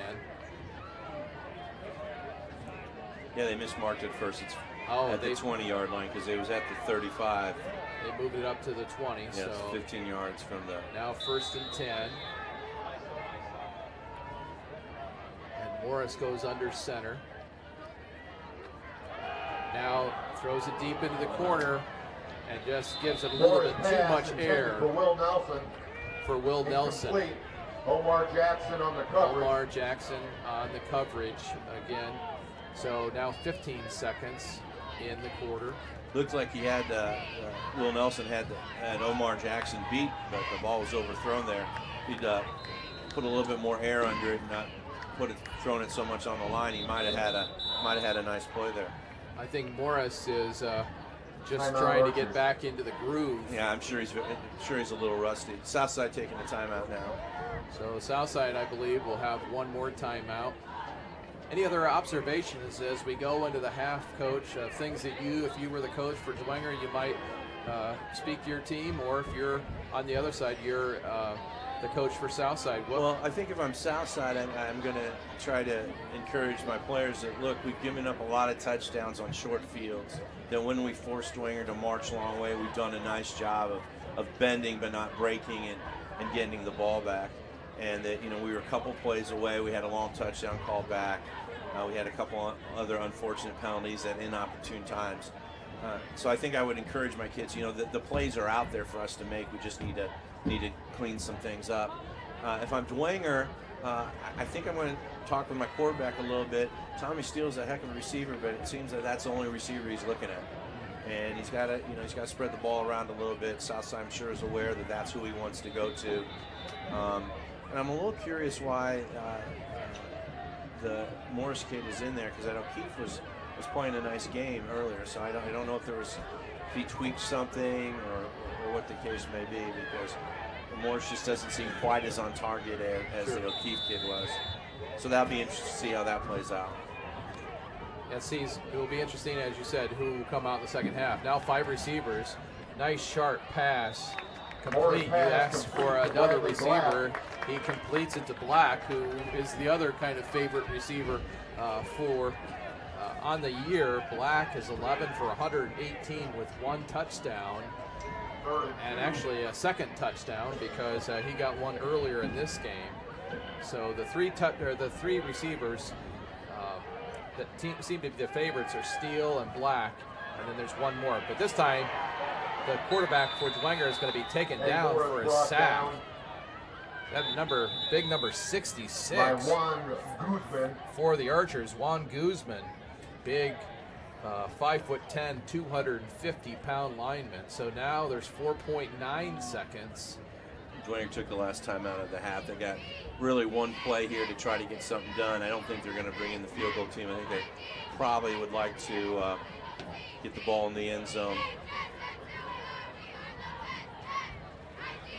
And the Archers obviously probably trying to get every kind of coverage possible. This is when it's tough. I mean, the defense has a little bit of an advantage because the field is shrunk. The more you get down into the end zone, there's not as much open space to defend. But Dwenger, they've got quite a tradition and history of throwing all sorts of different things at you, trick plays.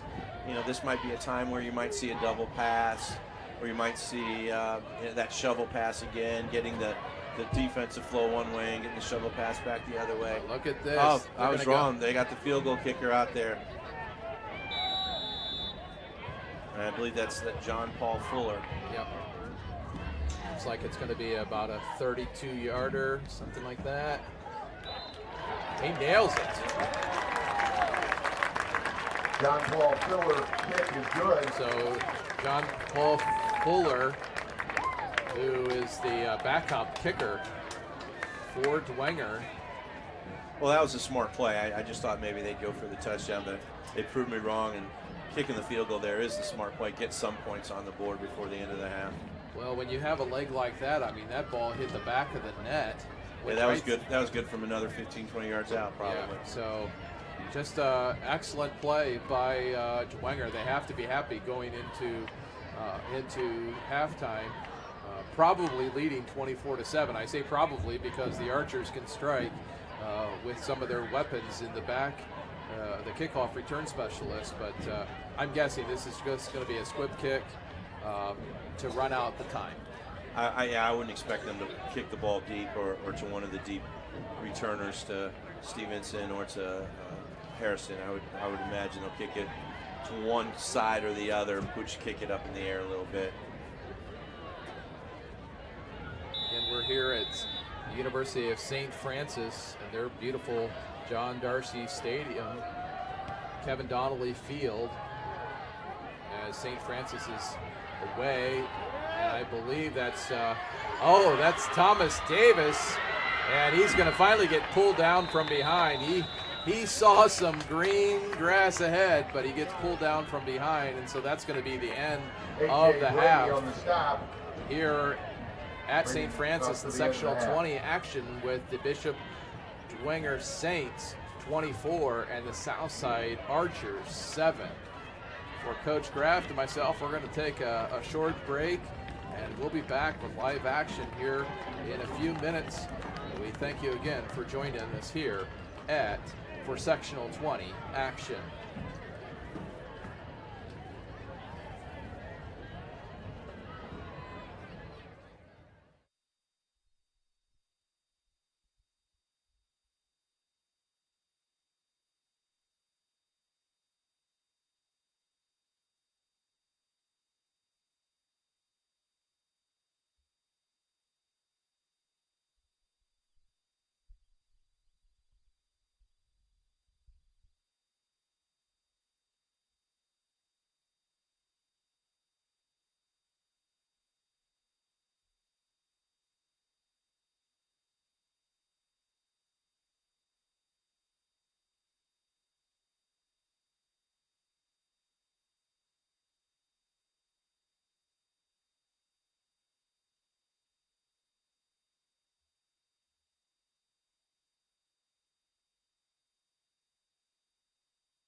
Well, ladies and gentlemen, welcome back to the University of St. Francis for Sectional 20 play.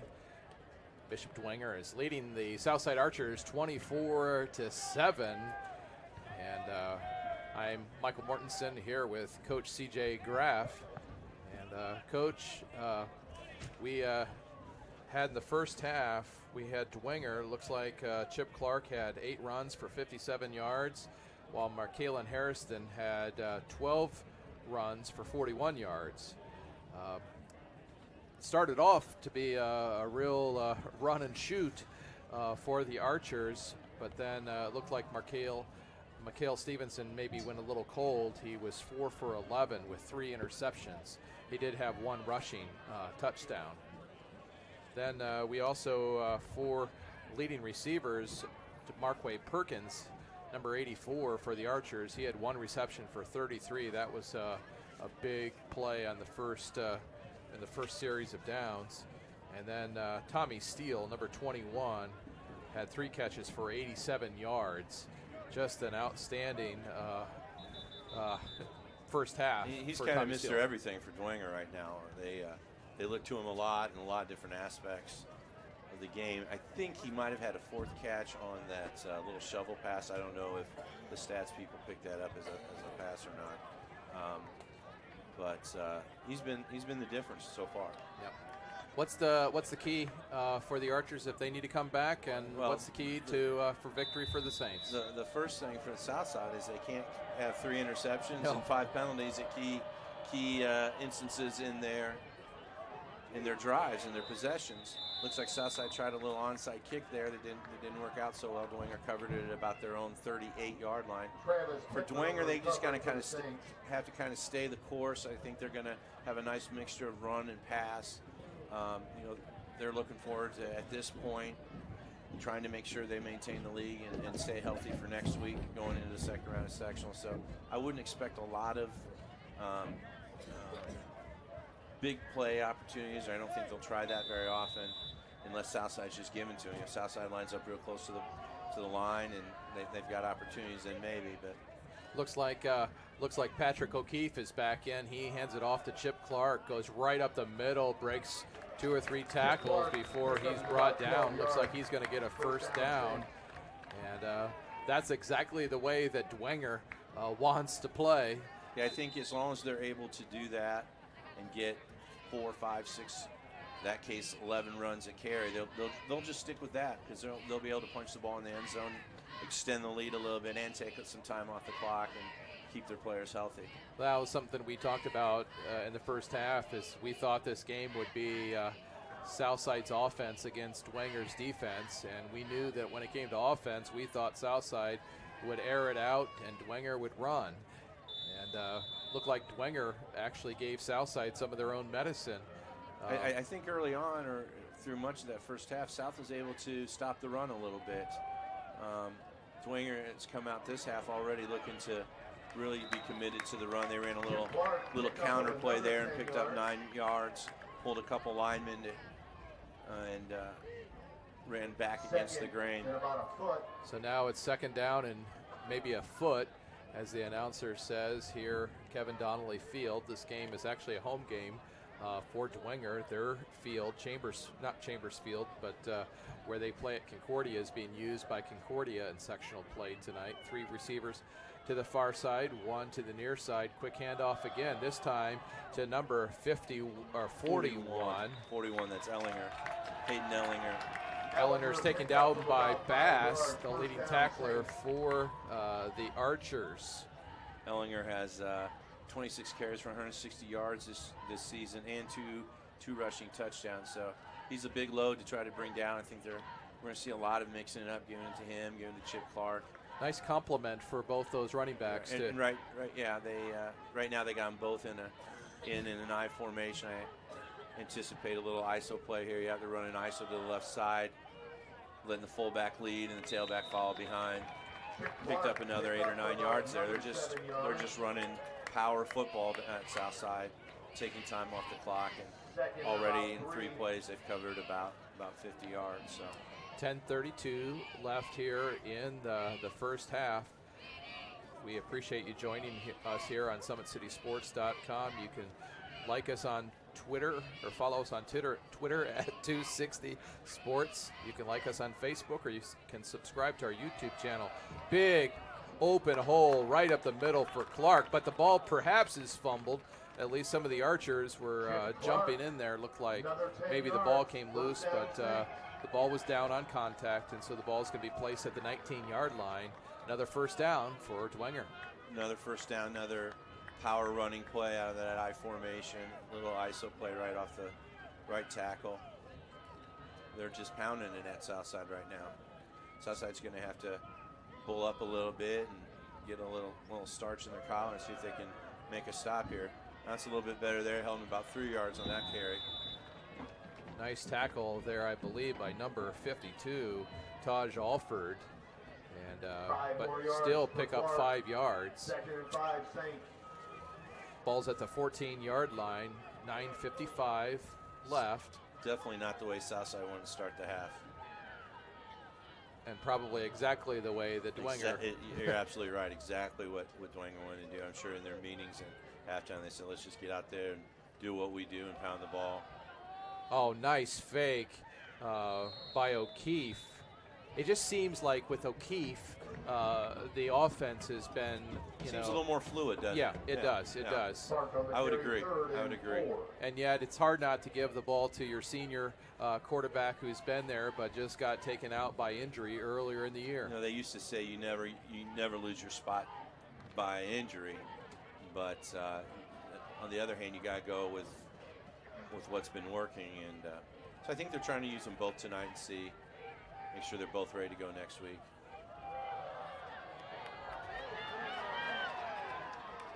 Ooh. Oh, there's a fumble in the end zone, and the official has not ruled what it is. It's a touchback, I believe, as there was a fumble in the end zone.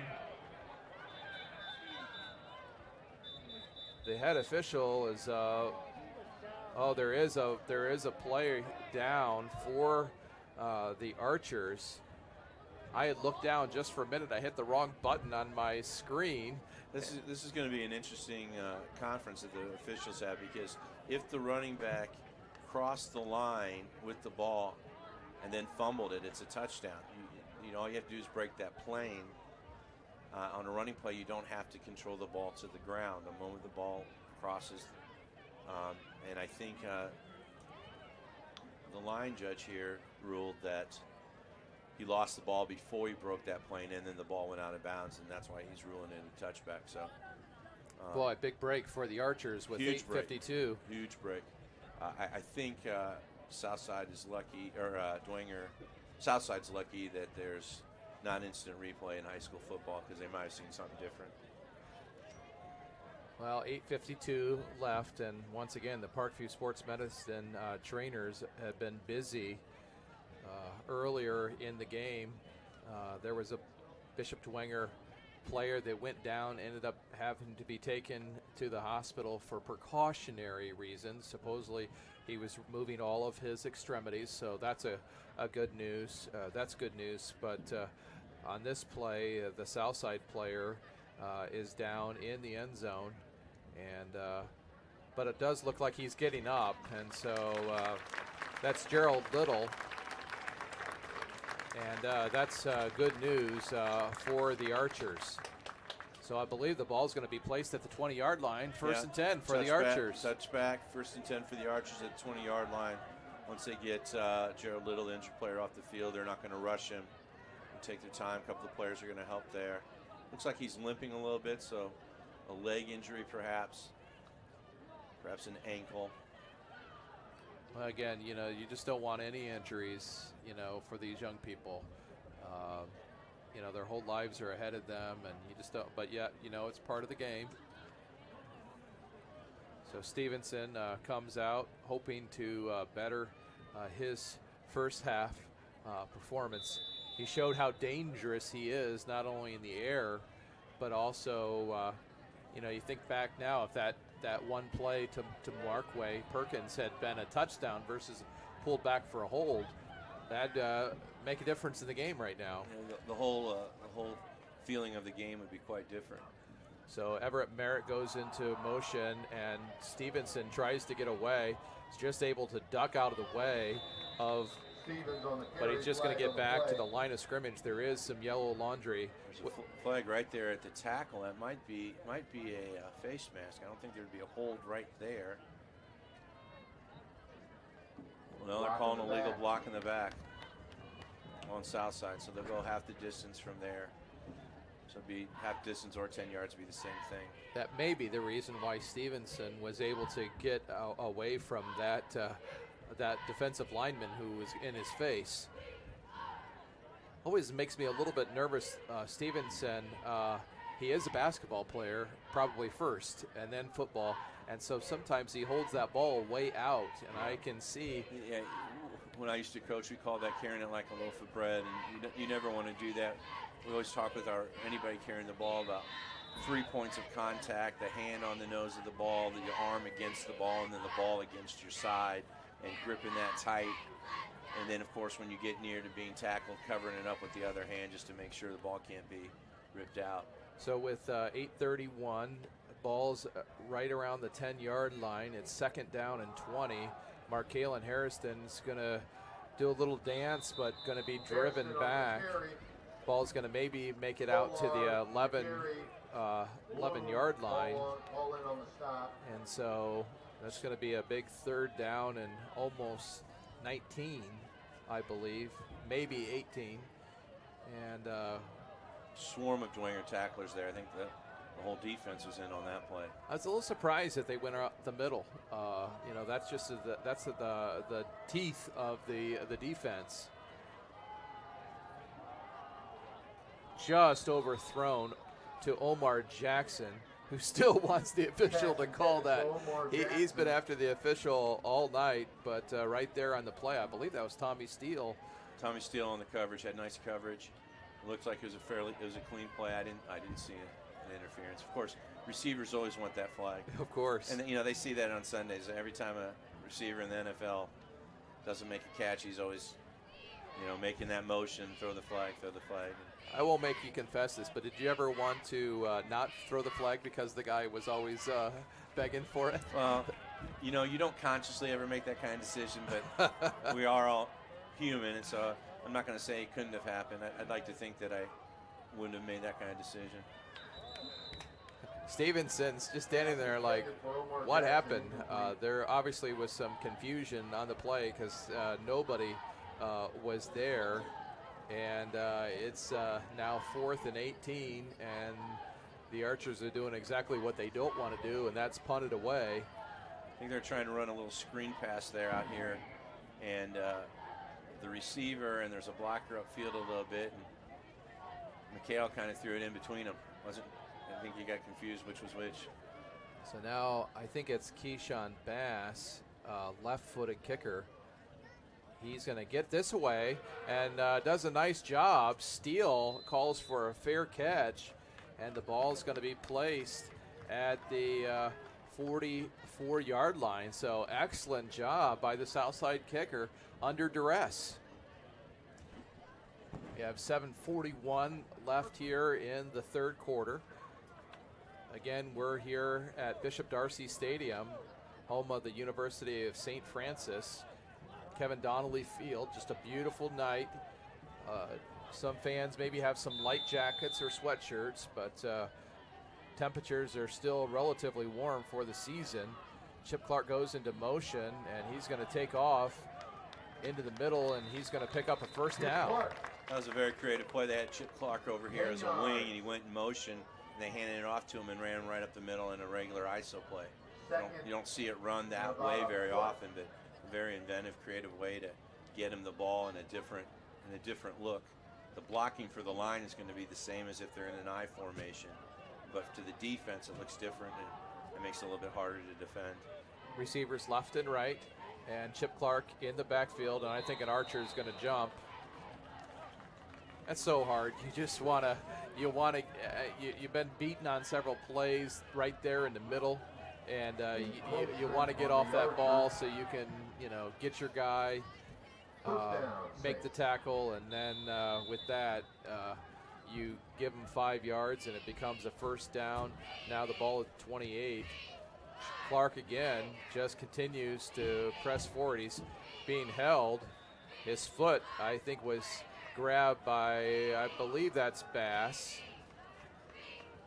Keyshawn Bass, the leading tackler for the Archers.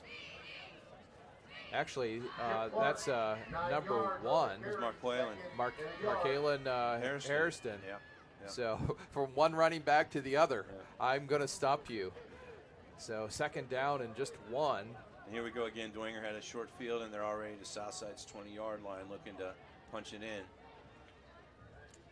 Bass coming, but Chip Clark just goes right up the middle and again picks up a first down.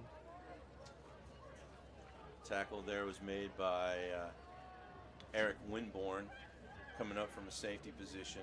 Read that play nicely.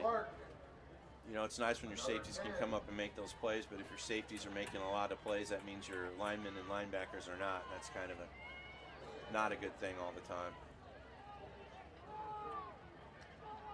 Marqualen Harrison trying to fire up the troops, and Effingham is going to go right up the middle, and he's tackled this time, I believe, by number 52, Taj Alford. On the carry, picked up of about maybe 4 yards, picked up 4 yards. It's going to be second down and 6. 5:42 clocks the Archers' enemy right now, and it's clicking down. Hasn't stopped here, with exception of the change of the chains. So now Dwenger opens it wide open. 3 receivers to the right, and the quarterback. That was Eddie Morris in the game. Just ran a little, that's a quarterback draw. Quarterback takes a snap, pauses for a second, lets the running back run up into the line as a lead blocker to design run play for the quarterback. Picks up 5, 3rd and 6. Ball a little bit confusing there because of the soccer goal striping, or soccer goalie box striping, but the ball is actually at the 8, I believe. And Chip Clark is in the backfield. Nice handoff right up the middle, breaks through the initial blocks. Will he get in? Oh, Taj Alford came running from behind to save that touchdown. Made a nice play. Unfortunate thing, despite the great play by Taj Alford, they are going to have a first down goal to goal inside the 5-yard line. Dwenger's had their way, and Eddie Morris, again, has come back. And he's just going to push up right up the middle. Touchdown, Bishop Dwenger, Eddie Morris.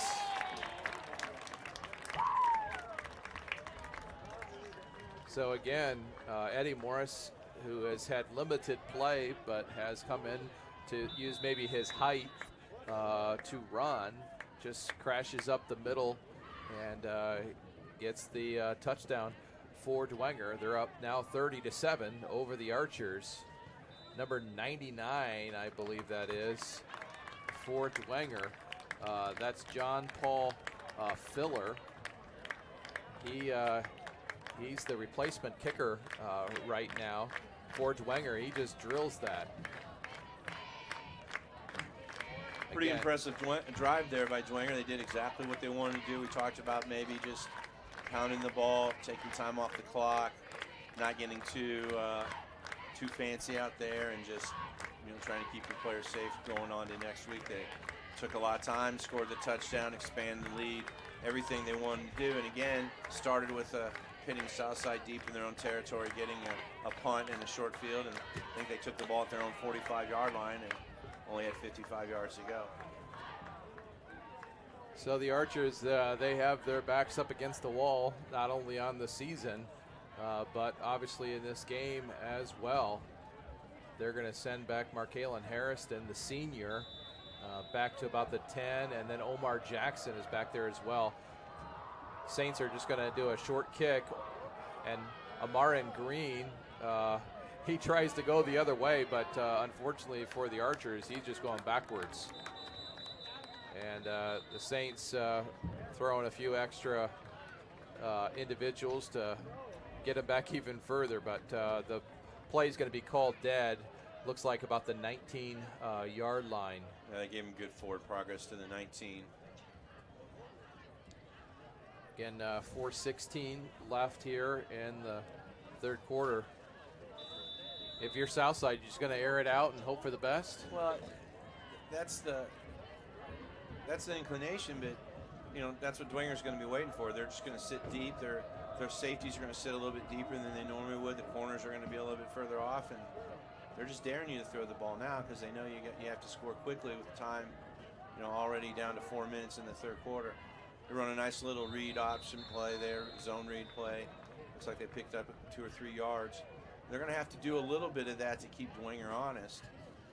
Because it looks like Dwenger just has 4 on the front line, right, and they're basically daring the Archers to either run and be successful or to somehow find a way to get a pass thrown. So 3:47 left. We have one receiver here on the on the near side. That's the second leading receiver, Everett, and Stevenson's trying to get out of bounds or get out of the way, and DeMarquay went up, but I think he mistimed his run or his jump. But there is a flag on the play. There's a flag back here in the backfield, and is there a flag downfield as well? I thought I saw a flag downfield maybe. Sometimes there's those flags kind of glisten with the So the referee reflection. threw a flag, which normally would indicate a holding call. But I thought maybe I saw another flag, and they're discussing it. And if the referee had called, I don't know why they'd be discussing it. So we might have 2 penalties here. Looks like he's going to give a holding sign, and that's against the Archers. Personal fouls called against Dwenger. So those penalties will offset, and they'll replay second down. I think maybe there was a late hit on a defenseless receiver or something of that nature. So I was watching the quarterback action because as soon as he threw the ball, I saw the referee throw the flag. I didn't see what happened downfield, but my guess is there must have been a late hit on that receiver even after the ball was passed. Again, Stevenson, he was just running for his life. That shows the talent of the front 4 for Dwenger, that they can put that much pressure on Stevenson. Stevenson under center. This time he's going to pitch it back out to Markalen Harrison, and big number 51 for Dwenger, Jacob Fabini. Fabini on the stop. He nice open field tackle, and the Archers are going to lose yardage on that play. So great tackle by Fabini. Fabini has 50 tackles on the year. That's 4th on Dwenger. He has four sacks as well. So he's a big time defender for the Dwenger Saints. Made a nice play there. Dwenger outsacked the Archers by a pretty big margin this year, and I believe their defense was the 2nd in the SAC. And Stevenson, he's just a wounded duck back there. Well, they sent all 7. They sent all 7, the 4 down linemen and the 3 linebackers. Initial Saints in on the stop. And there's just 7 guys too many for them to block, and they just covered up with their four DBs, the receivers. So now the ball is just shy of the 10-yard line. It's 4th and 19, and the Archers are going to have to punt, and it's number 18, Bert Ford, who will kick it away. Bert Ford is a left-handed or a left-footed kicker. He had a nice kick this last time, and he's going to get it away. And I thought it was going to be there was going to be a fair catch, but number 82 comes up with it. Watercutter. Nice open field tackle by the Archers, but again, the Bishop Dwenger Saints have a short field to deal with. It's kind of been the story of the night for Southside. They've been playing in their half of the field almost the whole game. And Dwenger's taking advantage. So 151, third quarter's time has expired. It hasn't expired, but it's gone much quicker than the first and second quarters of this game with all the runs. So we have two wingback behind the quarterback, hand off to Chip Clark. Nifty move there. Still on his feet. Still on his Reversing feet. field. Oh, and as the fans begin to get excited, oh my goodness, what a run and touchdown for the Archers. Or excuse me, for the Saints. That was incredible. How many times was he nearly stopped? And yet he was able to juke his way, stop, stutter, move. I mean, he made a lot of defenders look silly on that. Wow, that is one for the highlight reel that I'm sure you'll see on Summit City Sports this week. Now the Bishop Dwenger Saints are up 37-7. Point after is good. Chip Clark reversed his field 3 different times on that. He started right, went left, back to his right, finished up the middle. As you said, there were so many times in that run where Southside players seemed to be in position to make a tackle, and he just ran through it and made some nifty moves. That was amazing, just to see how he was able to make that play. So we're gonna show you a little bit of what Summit City Sports does for our community. Encourage you to support SummitCitySports.com. Friday Night Lights. Fort Wayne football from the comfort of your own home, or when you're on the go. The same night the pigskin touches the end zone or is stopped dead in its tracks. 10 teams, 5 games, 1 website. SummitCitySports.com. Live streamed high school games, score updates, and news hub for all Fort Wayne athletics. Find us on Facebook, Twitter, YouTube, and SummitCitySports.com. And we're back to live action here at Bishop Darcy Stadium, where Bishop Dwenger has taken a commanding 38-7 lead over the Archers. Archers are going to bring that ball or start their possession around the, I can't see where they placed the ball. There we go, the 32-yard line with 1:31 left here in the quarter. Well, I'll tell you this much, Southside's not going to give up. They're going to keep pounding away and try to make some plays, and I wouldn't be surprised if they have some scores left in them before this game is over. These boys do have heart. We've seen that in the school, and this is a play that DeMarquay made earlier in the game, and that's DeMarquay Perkins, and the official is going to probably call DeMarquay for unsportsmanlike behavior, and there is another flag that's called. I think that's just pure frustration. And if they're both on DeMarquay, he'll be out of the game. Yeah, he'll be out of the game. Yeah, 2 unsportsmanlike penalties against the same player is disqualification. I think the first one, in my mind, was a little ticky-tack. I think that's one of the things where you do some preventative officiating. You go over and say, hey, that's enough, that's enough. He was a little upset. Player came, kind of bumped him after the play, and he reacted.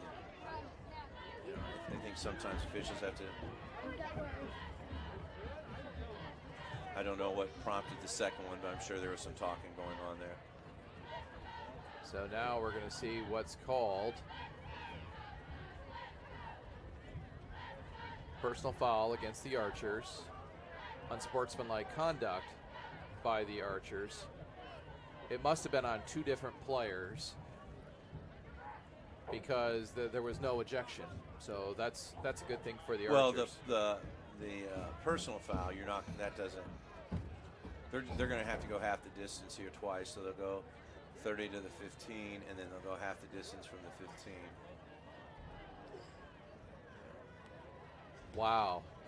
Talk about a big penalty. Yeah, that's a killer. That's a killer. So the personal foul doesn't go towards disqualification. The unsportsmanlike would, so that's why we don't have a disqualification. So the first thing that they called was marked by just bumping him unnecessarily for no reason, and then the second flag was for unsportsmanlike. So now it's 2nd and 33. There's 3 receivers here to the near side.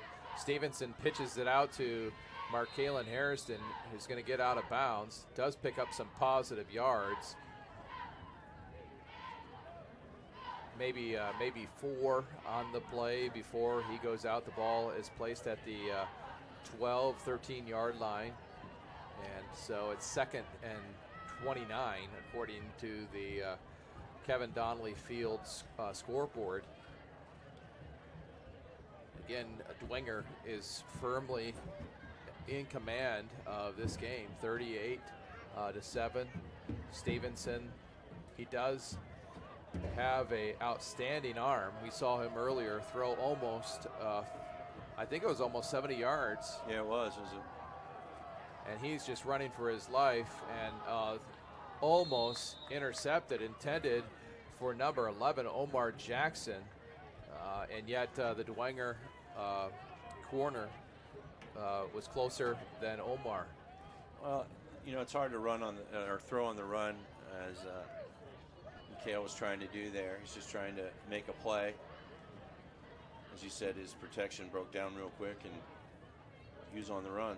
The Archers need to get out to the 42-yard line to pick up a first down. 1:15 left, and Stevenson's going to be taken down for the safety. I believe we're going to mark him just outside. They're going to mark him just shy. Wow, they're going to say his forward progress was just outside the goal line.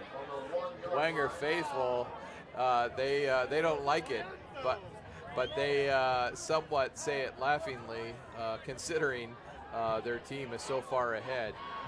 And why is the clock? Well, I guess because of the run, the clock is still running. Yeah, there's no reason to stop it. So it's 44 seconds, and now Bert Ford is almost at the back. He's going to be real careful here that he doesn't take a step backward when he catches the ball and step on that back line, because that would be a safety then. Nice job of just trying to get the ball out of there. Takes an Archer after him hard. Takes an Archer bounce. Wow, gets that out to about the 46 plus. So after being on the very back porch of the end zone, and a determined Dwenger defense running in after him, he got a very nice kickoff. He was under pressure right from the get-go on that play. Dwenger sent them all after him. He took one step and punted. He didn't take the normal 2-3 step, still get the ball off. So did a real nice job of getting that ball out there and giving his defense a chance to play.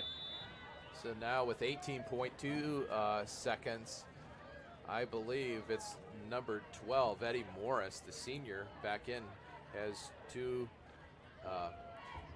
He's going to hand it off to number 32. That's Griffin Eifert. Griffin Eifert. And he's a sophomore and picks up 5 or 6 yards. So at the end of the third quarter. That's going to be the end of the third quarter here with Bishop Dwenger 38 and the Southside Archers 7. How do you design one of the most advanced DRs in the country? At Parkview, we did it by focusing all our attention on you, the patient, by involving doctors and nurses in the design process, by creating quieter, more private spaces, and by leading the region in heart, stroke, and trauma care. This is not your typical emergency room. It's Parkview. In an emergency, isn't this where you'd rather be? Parkview, your partner in health.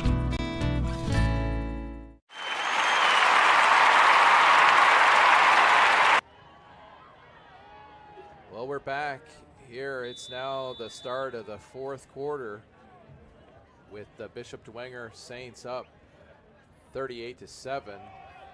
Handoff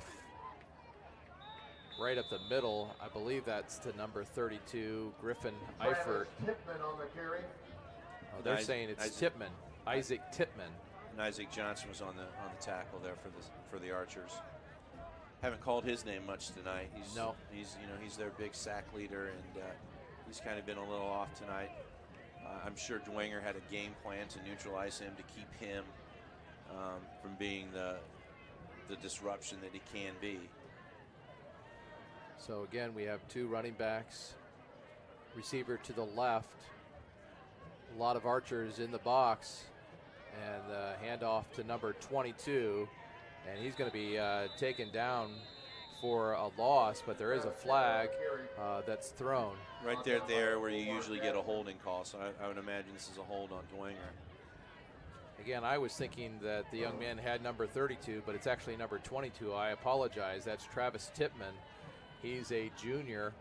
He's 5'9", 165 pounds, so getting some PT, which I'm sure is exciting for the young man. As well as Eddie Morris, just getting some reps out there too to see if he can get any kind of rhythm going. Yeah, at this point, it's a great opportunity for Dwenger to play some of their second and third string players and get their senior quarterback some reps, since he's been on the mend for the last month or so, and so they can get a lot of things accomplished. You'll probably see them be very vanilla, very basic in what they're doing. I wouldn't expect a lot of plays downfield. Ball's moved back to the 50-yard line. It's going to be 3rd and 14.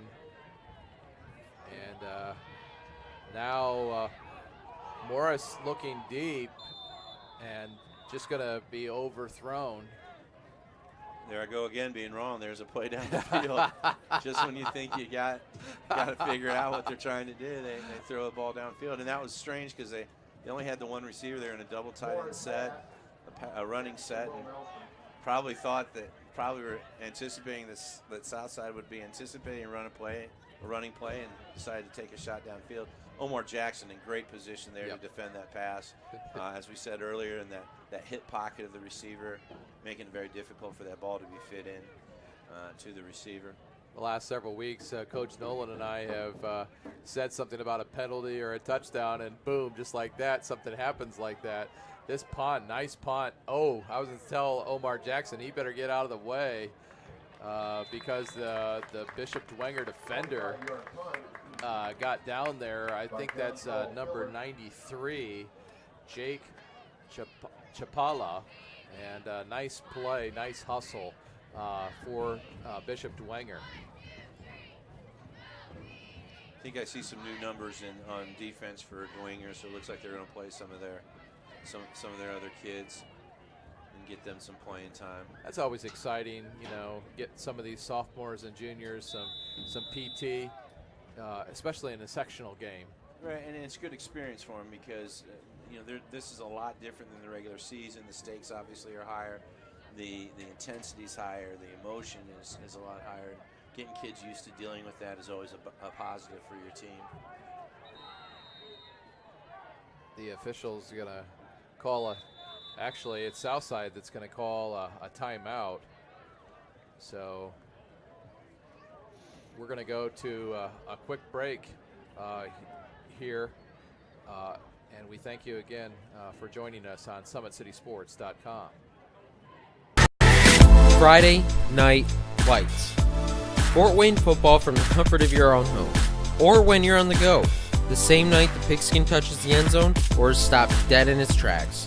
10 teams, 5 games, 1 website. SummitCitySports.com. Live streamed high school games, score updates, and news hub for all Fort Wayne athletics.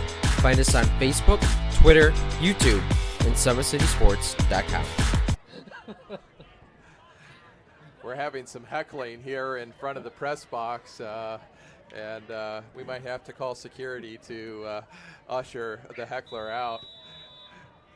Seriously, we're trying to have fun here. It's 10:43. The Archers are backed up as they try to get some positive yardage, and I see some dirty laundry thrown out in the field again. Coach, it seems like that hanky's come out of the pocket of the officials several times. And the thing I'm not understanding is these flags are being thrown almost after the play's over. when the runner's down, and that's an awful late time to be throwing a penalty for holding if that's what it is. And typically where that is, that's... Oh, no, we got a face mask. Face mask, so... Looks like it's a 5-yard variety. They did not give the personal foul signal first, so that's a 5-yard, meaning they just grasped it. They didn't grab and hold and twist or tackle him by the face mask. Sure, that's tough. You're trying to tackle, and you're just grabbing to hold on something. Sometimes it happens inadvertently. 2nd and 3, quick handoff. Ooh, wow, what a big hit up the middle. He lost the ball, though. Dwenger came up with the ball. I think the Dwenger player, number 51. Number 51, if that's the case. Number 51 is Jacob Fabini. Yeah, he took it right. He took it right out of the south side ball carrier's hands. Man, that was a big hit right up the middle. And once again, Harrison had a nice little run there, and then Fabini just came in and ripped it out of his hands. You just look at how many times Bishop Dwenger has got the ball on their 20 or on the Archers 20 or the Archers 14. A late Archer running on the field. And now Dwenger has another quarterback. This time it's number 13, John Smeltsley. Schwarzkopf on the carry. Schwarzkopf on the carry. This Smeltsley is a sophomore, 5'8", 135 pounds. I think I have a leg that weighs 135 pounds. Oh, here we got another penalty flag thrown by the referee. Yeah, we have an illegal substitution on Dwenger. Oh no, on the south side. So that's going to be a 5-yard penalty. What? Explain to the audience who may not know what is an illegal substitution. Illegal substitution is when you have too many players on the field when the play is imminent. You try to always. You have the back judges counting your defense and the umpires counting the offense, and you want to get that penalty before the play starts, because if the play starts now, you have illegal participation instead of illegal substitution, and that's a 15-yard penalty. Oh my! So you want to get that early. Brendan Lytle brought down by Eric Winborn. Eric Winborn with a nice open field tackle there. Heard the announcer say Eric Lytle. Yeah. I wonder if Dwenger has changed some of their numbers. With that, we'll look to see in another lineup. Sometimes the rosters that we print off, number 13, Brendan Lytle. He's a freshman quarterback, 5'9", 145 pounds. My apologies for giving you the wrong information. He is taken down from behind, and it's going to be third down and looks like a long 7. Leo 7. Wow, New Haven is walloping Leo tonight. So 8:38, and Bishop Dwenger is going to go for another field goal. This ball's down to the 22. Does it have enough? Oh, and some. So number 99, John Paul Filler, makes his second field goal on the evening, and it's now 41-7 for Bishop Dwenger. In many ways, it's what we expected. Dwenger was supposed to win this game big, and they have they've stopped the Archers' offense and really kept them. They've really kept them pinned down in their own territory. I just wonder how the game might have been a little bit different if Southside could have played in the middle of the field a little bit more and had some better field position. And again, you know, Southside has 4 turnovers, and they have 7 penalties, including that double penalty with the personal foul and the unsportsmanlike conduct. So they've hurt themselves in a lot of ways. So I just kind of wonder what might have happened if South had been played a little bit cleaner game and could have kept the ball more in the middle of the field and not always been playing in their end and not always been giving Dwenger such a short field. How the game might have been different if that had happened. And yet you got to take your hats off to Coach Schwarzkopf and Dwenger. I mean, they had that very significant injury. Oh, and there's going to be another turnover, I believe. The Archer, oh, nope. The Archer was able to get the ball back. Ball's going to be at the 30. But as I was saying, you got to take your hats off to Coach Schwarzkopf. I mean, they've had a great game plan. They've overcome adversity. Overcome adversity with the injury in the first half, in the first quarter. Overcoming the fact South came out and 4 plays had scored a touchdown in the first 2.5 minutes. They've done a real nice job defensively, keeping Southside from doing what Southside wants to do. And sure, that defense has caused a lot of those penalties and a lot of those, probably all of those turnovers. 2 receivers left and right. It's been a tough night for the Everett Merritts on the Southside team. There's only one of them, but I think he's only been able to catch 1 ball, and this is just a run up the middle to get maybe 2 or 3. And now the Archers continue to go no huddle and play action pass over the middle. And just as I talked about Everett Merritt, the pass was intended. That ball was smoking. Just did a little play action fake, a little zone read fake, and they came up throwing the ball, a little pop pass to the slot receiver up the middle. Little too much for Everett Merritt to be able to handle. Just out of his reach and maybe overthrown a little bit.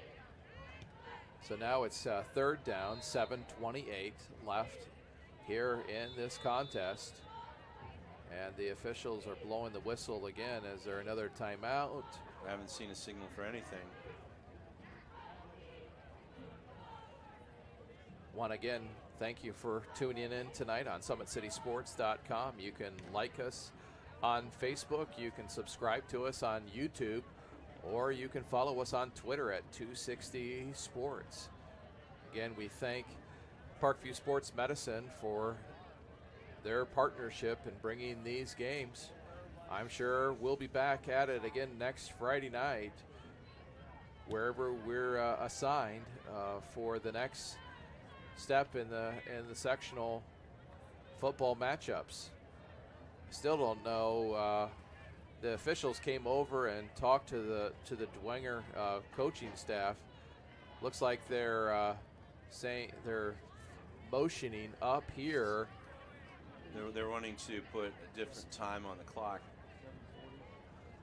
So right now it says 7:20, and now they're going to put 7:40 up on the clock. Archers are going as much time as they can. I think the clock ran after that incomplete pass and Oh, should have stopped. I understand. I think Southside's coach noticed that. Coach Roosevelt Northley noticed that and alerted the linesman on his side. Stevenson's running for his life. Oh, and he's fumbled. I think he fell on top of it, though. But he fell on top of it. So, again, we knew coming in that was something that Bishop Dwenger, they were going to have an aggressive defense. And, wow, he lost big yardage on that play. I think that's something that Stevenson will learn as he plays more. Sometimes just to throw that ball away. He was a basketball player until this year, and he's still a fantastic basketball player. But no matter how athletic you are, to go in and play high school varsity football for the first time as a junior, it's pretty amazing. That's a tough road to hoe, you know? Yep. So now the Archers, I think, are going to call a timeout. It's going to leave them one timeout left here in the game, and we're going to go back to Parkview Sports Medicine to thank them for their partnership in covering tonight's SummitCity.com action here at the University of St. Francis between Bishop Dwenger at Southside Archers. How do you design one of the most advanced DRs in the country? At Parkview, we did it by focusing all our attention on you, the patient, by involving doctors and nurses in the design process, by creating quieter, more private spaces, and by leading the region in heart, stroke, and trauma care. This is not your typical emergency room. It's Parkview. In an emergency, isn't this where you'd rather be? Parkview, your partner in health.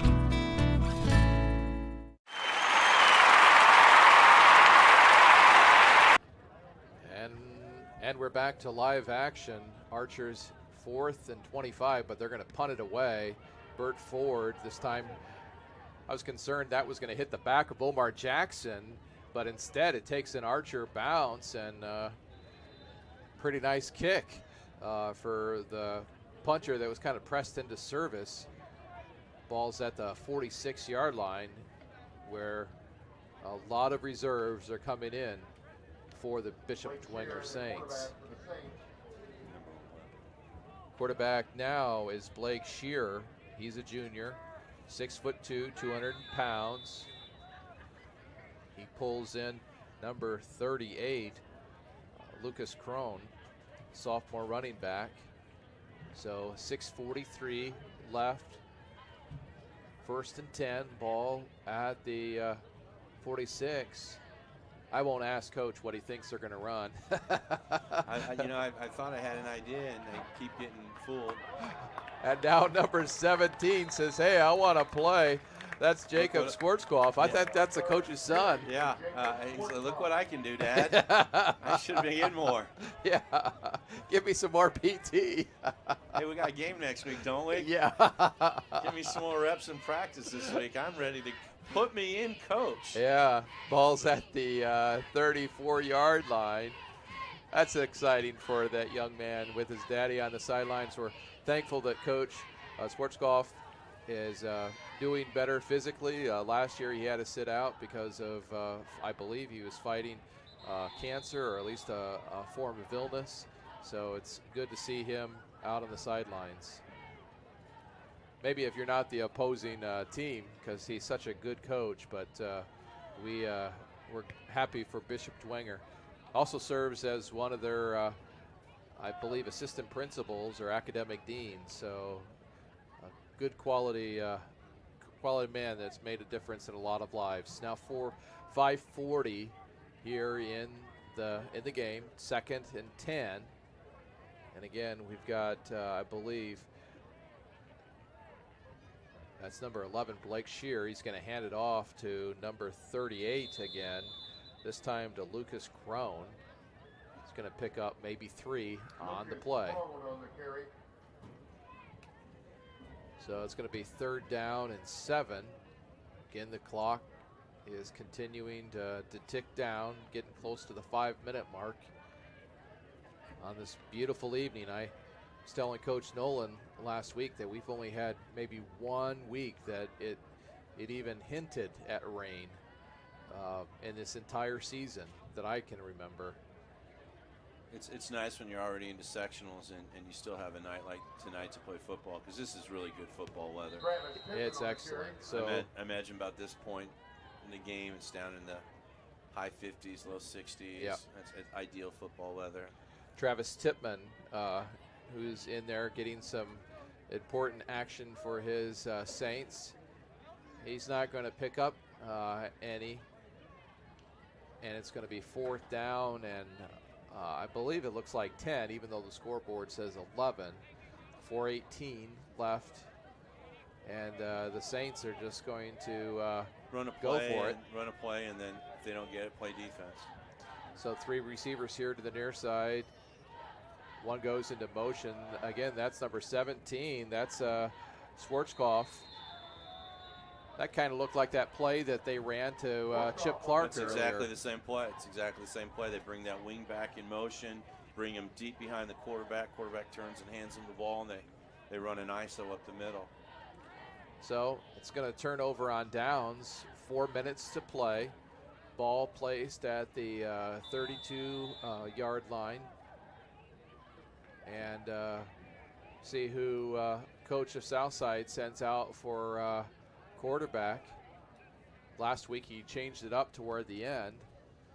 That looks like Omar Jackson. Looks like Omar's running off the But field. he came on the field. Now he goes off the field, and Stevenson's still in the game. So now the Archers have to hurry up because play clock was down to 1. Stevenson, or McHale, tries to stop and go the other way, and he's going to get back to the original line of scrimmage, maybe picking up 1. So it'll be 2nd down and 9, 3:45 left here in the contest. Dwenger's defense has really played well tonight. They seem to be right there at the point of the attack every time the ball's handed off. There have been a few nice runs mixed in for Southside, but by and large, that front 4 for Dwenger's getting penetration and making it very difficult to run the ball. Archers have 2 receivers to the far side, Omar and Green here to the near side, and got a new running back for the Archers. Not new, but somewhat new to this game. It's number 34.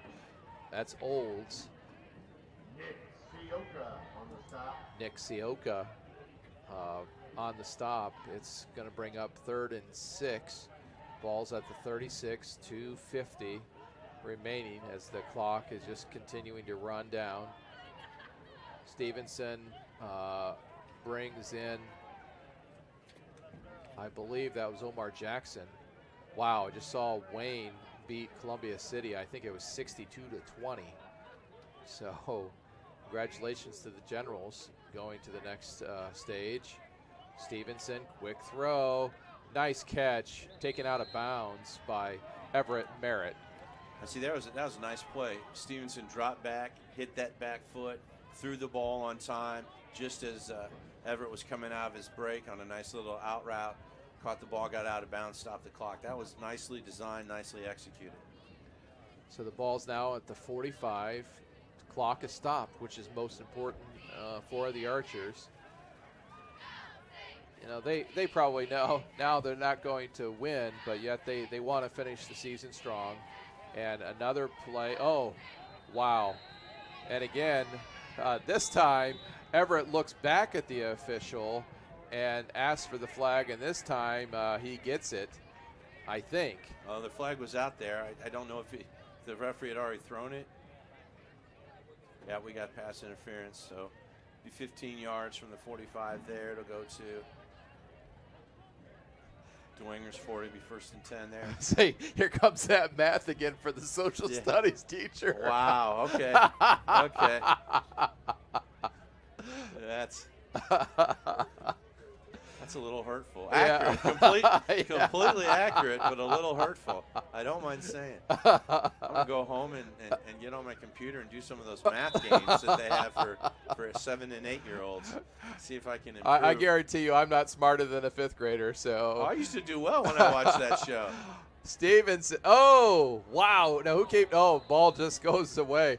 I think both the defensive back or the corner and the receiver both touched that ball that time, but it just falls. I think cornerback almost had an interception, but Everett Merritt made a nice play to knock it away from him. Sometimes that's when the offensive player has to become the defender. Absolutely, absolutely. So ball's at the 40, 2:12 remaining. Bishop Dwenger firmly in command of this game, and yet their JV, I shouldn't call them JV there, but their 2nd tier or 3rd tier players are getting some valuable PT. Omar Jackson, wow, just an incredible play by number 37, Charlie Howe, the junior linebacker. He had just caught Omar Jackson coming across the backfield and just swung him down. Now it's 3rd and 13. And it'll be interesting to see what they call. They have Olds in the backfield. Stevenson has receiver split left and right. Oh, he's going to be pressured, but he steps up, then steps around, and he throws it. Oh, my. That was an incredible opportunity and just goes out of the outstretched hands of Omar Jackson. If he could have thrown that ball maybe another yard or yard would have all been taken. He reached forward and almost got his hands on it, just a little bit underthrown. Great effort by Mikhail Stevenson getting away from that rush, buying some time and being able to get the ball downfield for almost a big touchdown. It'll be interesting to see Stevenson next year if he comes back out for football, you know, to have a whole year to, well, after his basketball season, to prepare to be a quarterback. He could really be a force in his senior year. I'll tell you what, the key's going to be if he participates in the off-season programs and works on things to get better. You can't, and it's hard for these multi-sport athletes because, you know, your basketball coach wants you year-round, your football coach wants you year-round. You got to find a way, if you're going to be a multi-sport athlete, to try and do that, because it's in the off-season when you get better. I think that's the thing that is so difficult for young people today, is that it used to be sports were, you know, maybe 3 or 4 months, but now it's 12 months. Yeah. I mean, Southside's going to take, you know, they'll take this next week off. They'll probably take their time getting their equipment collected. And then probably in January or February, they're going to start their off-season lifting program. Yep. Well, now the Dwenger Saints are going to take over on downs, and number 13 just going to take a knee. That's Brendan Lytle. What an exciting opportunity for Brendan. He's only a freshman, and to be out there at the end of a week 1 sectional contest. Time is just ticking away now, 49 seconds. Dwenger's going to have to run one more play, kneel on it, and that'll be the ball game. Southside can make an initial charge, and then they'll be told to stop on the whistle, and it'll be. Well, again, Coach, I want to thank you again for giving up your Friday night to be out here with me. You've provided insight, some humor, and I just really appreciate the time you've taken to take over Eddie Nolan in his role tonight. I thank you for your kind words, and I enjoyed it immensely. I just hope that I didn't foul things up too much and don't get you in trouble with your boss. Well, again, we appreciate you being here. Fans, we appreciate you tuning in to SummitCitySports.com. This broadcast is brought to you not only on on Summit City Sports, but it's brought to you by Parkview Sports Medicine, and we thank them. Again, make sure you check out their new Ortho Express Clinic, which is your new home for all your orthopedic needs. Instant access to physicians, x-rays, physical therapists, and performance, and our sports dietitian are all there at your fingertips at the new Parkview Ortho Express. And as this sectional game concludes, we're eager to see how what the condition is of the player that was injured in the first quarter. Thankful that it appears that he was just sent to the hospital for precautionary reasons. And we're going to wish the best for the Bishop Dwenger Saints, who will take that next step. Meanwhile, the Archers are going to finish the year 1-9, but boy, they've made some strides when it comes to their offense. Yeah, I'd like to, congratulate both teams. Dwenger gets to march on another week. I'm sure they have their eyes set on getting down to Indianapolis. That's their goal every year. They have that tradition of being a state finalist kind of team. And congratulations also to the Archers, who played hard, and they didn't give up, they didn't quit, and they had a nice effort tonight. And the future's bright for them as well. So good, congratulations and good luck to both teams. Yep. Well, again, on behalf of Coach C.J. Graff, my name is Michael Mortensen. Thank you to our videographer David Mortensen for his time upstairs. We want to thank St. Francis as well for allowing us to use this wonderful facility. We're going to end this live broadcast now, and we'll see you next week. Thanks again. Good night. Sorry.